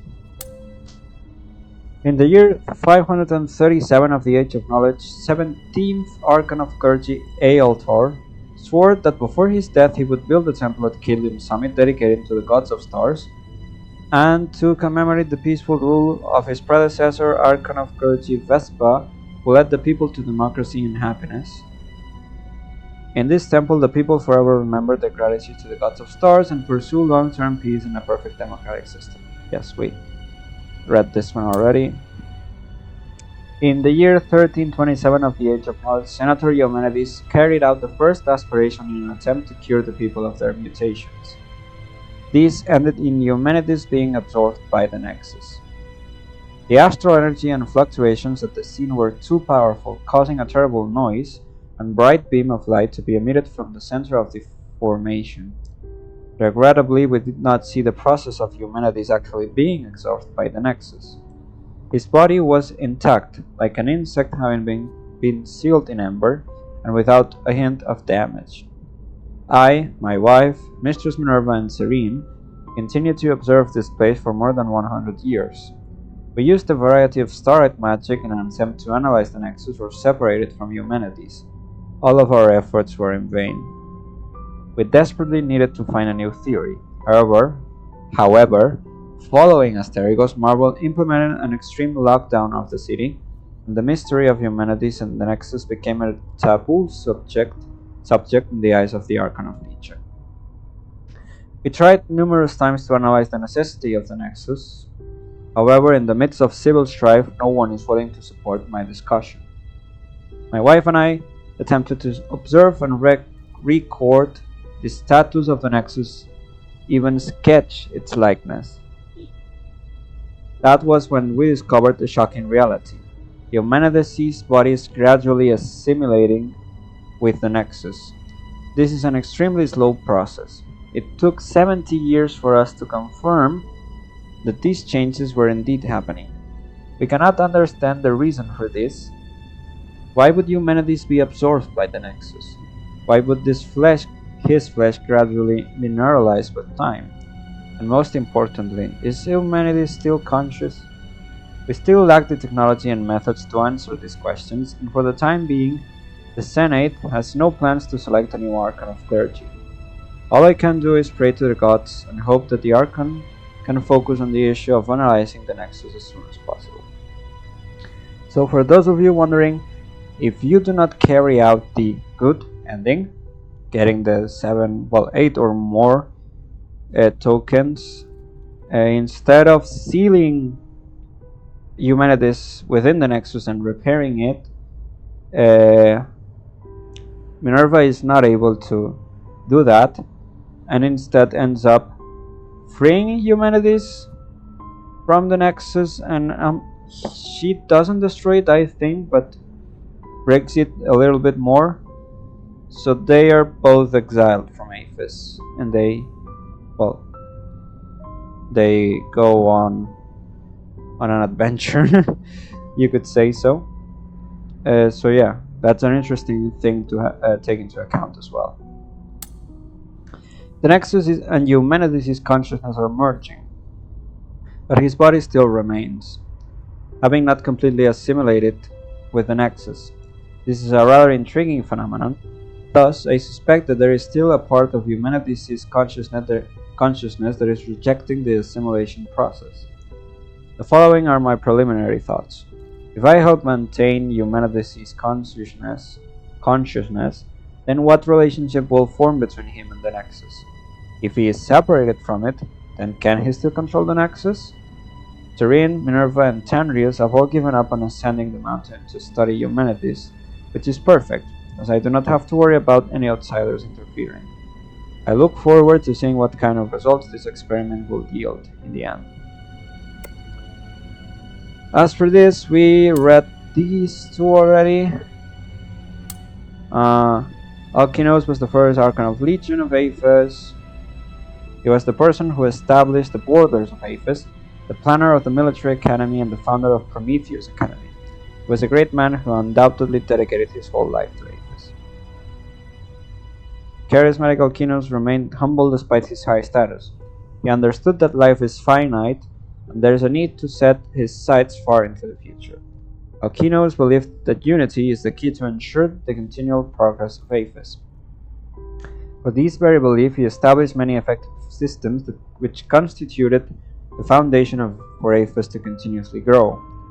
He provided the lucrative remuneration for laborers and encouraged citizens to join in the building of the city wall. This movement also spurred the construction of cities around the outskirts and can be said to be the main contributor to the establishments of present-day Blackstreets and the Ephesian border. With the creation of a prosperous city and a sturdy city wall, there came a need to protect everything within. Alkinos completed the restructuring of the military and built Prometheus Academy. He effectively formalized the system of military training and laid the foundation of the military academy system. Alkinos placed special emphasis on soldiers' mobility and stamina, as he believed that speed and resilience are crucial in helping one survive grueling battles.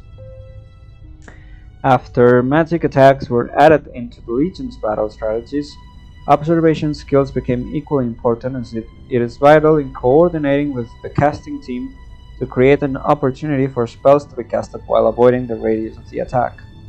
The effects of his contributions to the territorial establishment, construction, and military advancement of Aphis can still be seen in present day. The spirit of unity that he endorsed was without a doubt impacted the impacted the survival of future generations. There was a snake god beneath the Tree of Stars. It was a great creation of the One. The snake god had a colossal build with shimmering pearly white scales. It dutifully helped the One watch over the sinners in the dark. Whenever the snake god finds a sinner who was unrepentant, it would widen its jaws and devour the sinner. However, the more sinners the snake god devoured, the hungrier it grew. The originally faithful snake god started to lose its divinity and began to thirst after the shining fruits hanging upon the Tree of Stars. Initially, the colossal snake merely laid at the bottom of the tree, flickering its tongue while waiting for the fruit to drop. However, as time passed, the patience of the snake ran out. It started to circle the trunk of the Tree of Stars as it climbed towards the fruits at the top. Its thick body broke branches and strangled the tree's trunk. The colossal snake started to devour one star fruit after another. With the One gone, the helpless people could only continue to pray as they watched the debased snake continue its misdeed. At that moment, the three appeared. The guardian saint raised his warhammer and brought it down upon the snake's head to stop it from devouring the fruits. The battle maiden leaped into the air and pierced the snake's body with her spear, successfully forcing the snake to release its grip of the Tree of Stars. The court magistrate redirected spells, gathering light and energy from the starlit skies, which shattered the snake's body. The colossal snake, who lost its physical form, fell from the Tree of Stars and was lost to the darkness. Okay. Working her way up from the bottom and never backing away from adversity, Cizo, the pronunciation is probably Cizo. Cizo was always charging into battle and fighting for the future of Aphis. Cizo's family was a union of fishermen from Ambari and the local farmers from Aphis, and they lived a hard life on the outskirts of Aphis. Due to the untimely death of their firstborn son, Cizo's heartbroken parents decided to give their baby girl, who had been born soon after, the same name as an extension of their grief.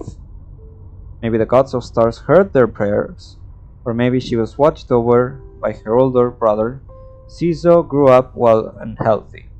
She was brave, independent, and competitive. Even from a young age, she would help out at the farm, hunt, and even fish in her spare time to bring in extra income for her family. The intensity of labor hardened what? Hold on, where am I? Her physique and turned her into an expert in using the harpoon. Even though the circumstances of her birth prevented her from getting a formal education, Cizo would often visit the citizens' temple to learn how to read and write from the priests and maidens. Though exhausted, she enjoyed it. The year that Cizo came of age was also the year Martun's influence became a threat, while the conflicts within the city persisted. One day, Cizo chanced upon a speech that Euthenia was given at the citizens' temple. The speech spoke about how unity is the key to strength and how anybody can contribute to Aphis. Inspired by the speech, Cizo decided to join the military. However, it proved difficult for her to fulfill her goal. Due to her lineage, class, and gender, Cizo was rejected by the Aphis Legion countless of times. Undeterred, she continued training and kept applying to join the army. Eventually, Cizo's perseverance reached the ears of Philippos, the Archon of Legion. He made an exception and granted her a chance to showcase her skills. However, if she were to fail, she would be permanently barred from joining the Legion. Philippos originally just wanted to use the trial as a way to make Caesar give up, but the lightly dressed young lady surprised everyone. Caesar's deafness caught the soldiers off guard, and despite her unorthodox combat skills and choice of weapon, a harpoon, they could not gain an upper hand in the trial. Caesar completed the trial without a hitch and successfully joined the Legion. After Caesar joined the Legion, she never let up on her training and followed the same routine as everyone else, sharpening her skills in craft.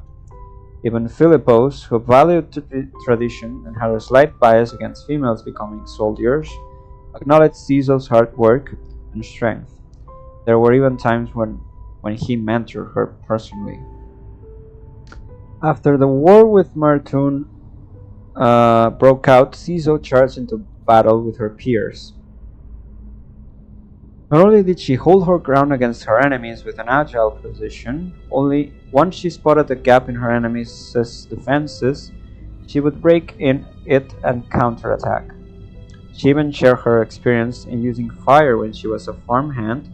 They used that knowledge to spontaneously set fire on the battleground to disrupt the battle formation of the Martun army and to limit their range of movement, which gave Ephesian soldiers a chance to strike back. However, even a blazing fire will eventually be extinguished during the long war. Caesar gave everything she had to Aphis.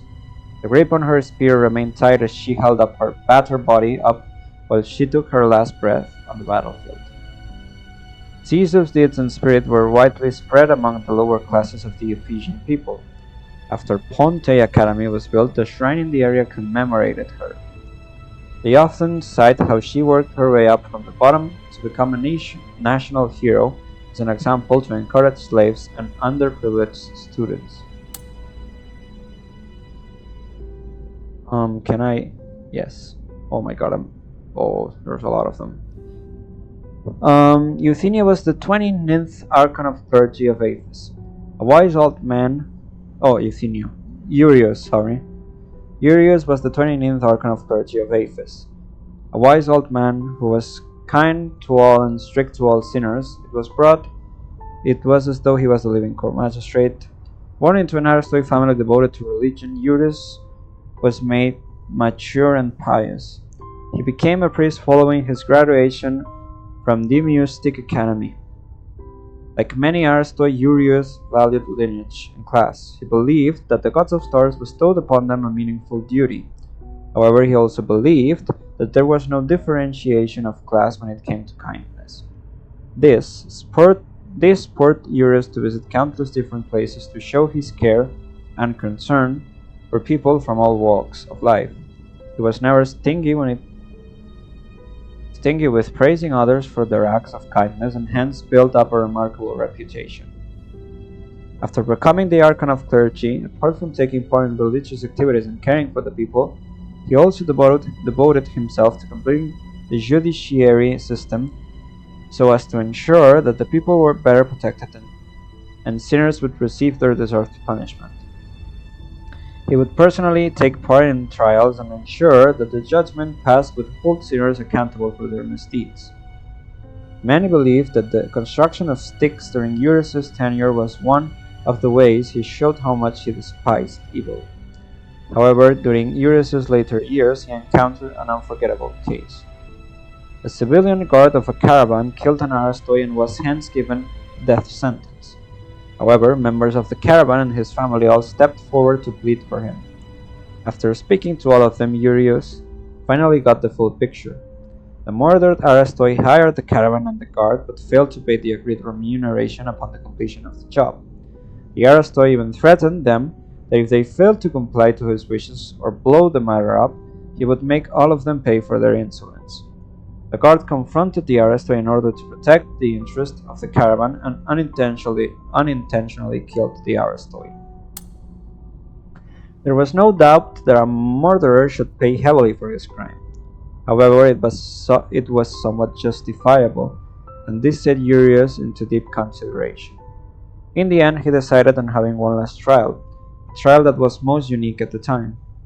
Urius told the convict who was on death row that if he died in the upcoming battle, that would be his death sentence. If he survived, it meant that he had cleansed his sins with his blood, and Urius would pardon him on behalf of the court magistrate. The caravan guard survived the attacks directed at him by Urius's clones through strong will and adept combat skills. Though bruised and battered, he survived till the very end. This sinner committed murder in an act of protection. He has now received his punishment and used his blood and suffering to wash away his sins. He deserves the forgiveness and pardon of the court magistrate. From now on, he is an innocent man, said Urius as he held the word up. There sometimes isn't a clear line between good and evil, and truth and empathy are essential in trials as well. And through this incident, Urius learned that forgiveness is a virtue. This trial eventually became the template to the trials of remission. With his age catching up to him, Urius handed the administration of the trials to the Archon of Legion after the system was finalized. The love Urius had for the people, the severeness he had for sinners, and the forgiveness he had for those who atoned for their sins were remembered by the generations after him. Urius's spirit was also perpetuated by his house. Numerous shrines received aid from them, including the shrine in the Glittering Deeps, in hope that Urius would ferry the sacrificed souls of the miners up to the starry skies above. Okay, now for Euthenia. Gently illuminating the endless night sky together with countless glittering stars, the moon watched over Aphis. Euthenia was one who was as pure and benign as the moon. Euthenia was an Aristoi born into House Platinum Moon. The lineage of this house is said to trace back to the first Archon of Legion, Alkinos. It is an old and noble house. However, Euthenia didn't have the snobbishness and arrogance commonly seen among the Aristoi. She was a strong and compassionate lady who loved all things in existence. Born during the age of the Republic, she was a supporter of Alkinos' ideals. She believed that the key for Aphis to remain strong and enduring was for people of all classes to unite as one. After the Civil War and during the first era of the Republic, within the city remained two opposing factions. While those on the outskirts were still deeply traumatized by the war with Martul, Euthenia often spent her time among different classes and factions to unite them or traveled to different places to give speeches. Whether it was the Aristoi quarter of the Acropolis or the farmlands near the city wall, she could be spotted visiting them all without prejudice. When Philippos led the legion to aid their allies against Martun, Euthenia was given her usual speeches when suddenly the situation took a turn for the worse. Some Aristoi seized the opportunity of Philippos being away to collude with Martun infiltrators and turned some members of the Legion against Aphis. They moved a colossus that was about to self-destruct onto Prima Boulevard in Acropolis in an attempt to create fear and chaos amongst the masses.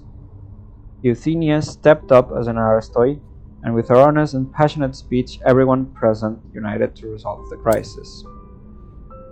The only way to prevent a massive magic discharge from the core of the Colossus was to destroy the Colossus completely. Euthenia realized that the magic ballista that had been damaged in the chaos was still usable if she could manage to get it charged. She then took to the skies using Starlight. While observing the situation, she directed the citizens to combat the rebels in order to obtain the charging devices and managed to destroy the Colossus using the magic ballista. However, despite the destruction of the Colossus and weakening the magic at its core, the discharge still happened. Euthenia endured the excruciating pain of the discharge and absorbed all of its magic in order to protect the citizens, causing her body to be reduced into stardust. My friends, remember, unity is the key to our strength and resilience, were Euthenia's last words. Euthenia's sacrifice brought about the unity of everyone in Aphis and helped them withstand the 5-year war against Martun. After the war, Philippos, the Archon of Legion, erected a statue of Euthenia at the plaza where she sacrificed herself. The plaza was also later renamed Euthymia Plaza as a remembrance of what she had done to unite the people of Athens. We read Hippocrates already. After Hippocrates became the 10th archon of Legion of Ephesus, his belief helped greatly in the reconstruction of the military academy after the war. He also revealed Prometheus Academy following its destruction. We read this one as well. In his effort to drive the return was 10th archon of the Legion was considered a short-lived up to his creed and laid the cornerstone for Ephesus' future. Okay, now for Philippos. Beautiful, loyal, but stubborn, a wall of Ephesus forged by blood and metal. This was what the generations after Philippos knew him for. Born into a famous military family, Philippos had a strong sense of self-esteem. He valued discipline, lineage, and traditions. He believed that he had to live up to his lineage and status. After joining the military, he practiced stringent self-discipline and never let up on his training. He honed his combat skills to reach the pinnacle of the craft and climbed up through the military ranks. He proved through his actions that his achievement was not a result of his family background. Philippos' outstanding combat skills were passed on to the troops that he trained.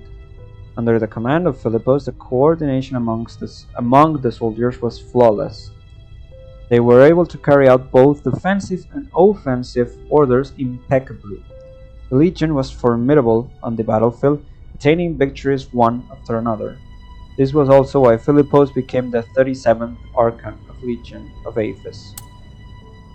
Not long after Philippos became the archon of Legion, he faced with the threat from Martun. Martun was already a foe to behold at the time and had already invaded numerous cities. In order to put a stop to Martun's continual invasion, Philippos often led the legion to their ally cities to aid them in their fight against Martun.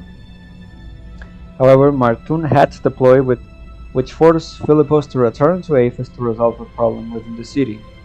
Martun then seized the opportunity to take down Ephesus' allies and eventually reached the gates of Ephesus. In the face of the aggressive troops from Martun, the tenacious archon of Legion remained fearless. Philippos' stubbornness stemmed from his respect towards Ephesian traditions and his persistence in upholding his responsibility as an Aristoi. Even if he were to be bruised and battered, surrender was never an option. His passion influenced everyone in the Legion, and they followed his lead with unwavering conviction in the war against Martun, where they held their ground for 5 long years at the Ephesian border. It was only after the aspiration that did Ephesus usher in a turning point. Philippos led the troops and started a counterattack which successfully brought down the Martun army. Their military defeat, combined with the exhaustion of resources throughout these 5 years, resulted in Martun's complete downfall. Ephesus would never again have to worry about another Martun invasion. Although Philippos tried to drive a restructuring of Ephesus after the war, his stubbornness proved to be more effective on the battlefield than with other matters. Even so, he did construct a political campus and found an academy, which in turn produced many elite who could contribute to Ephesus. Okay, that's all for the documents. We have some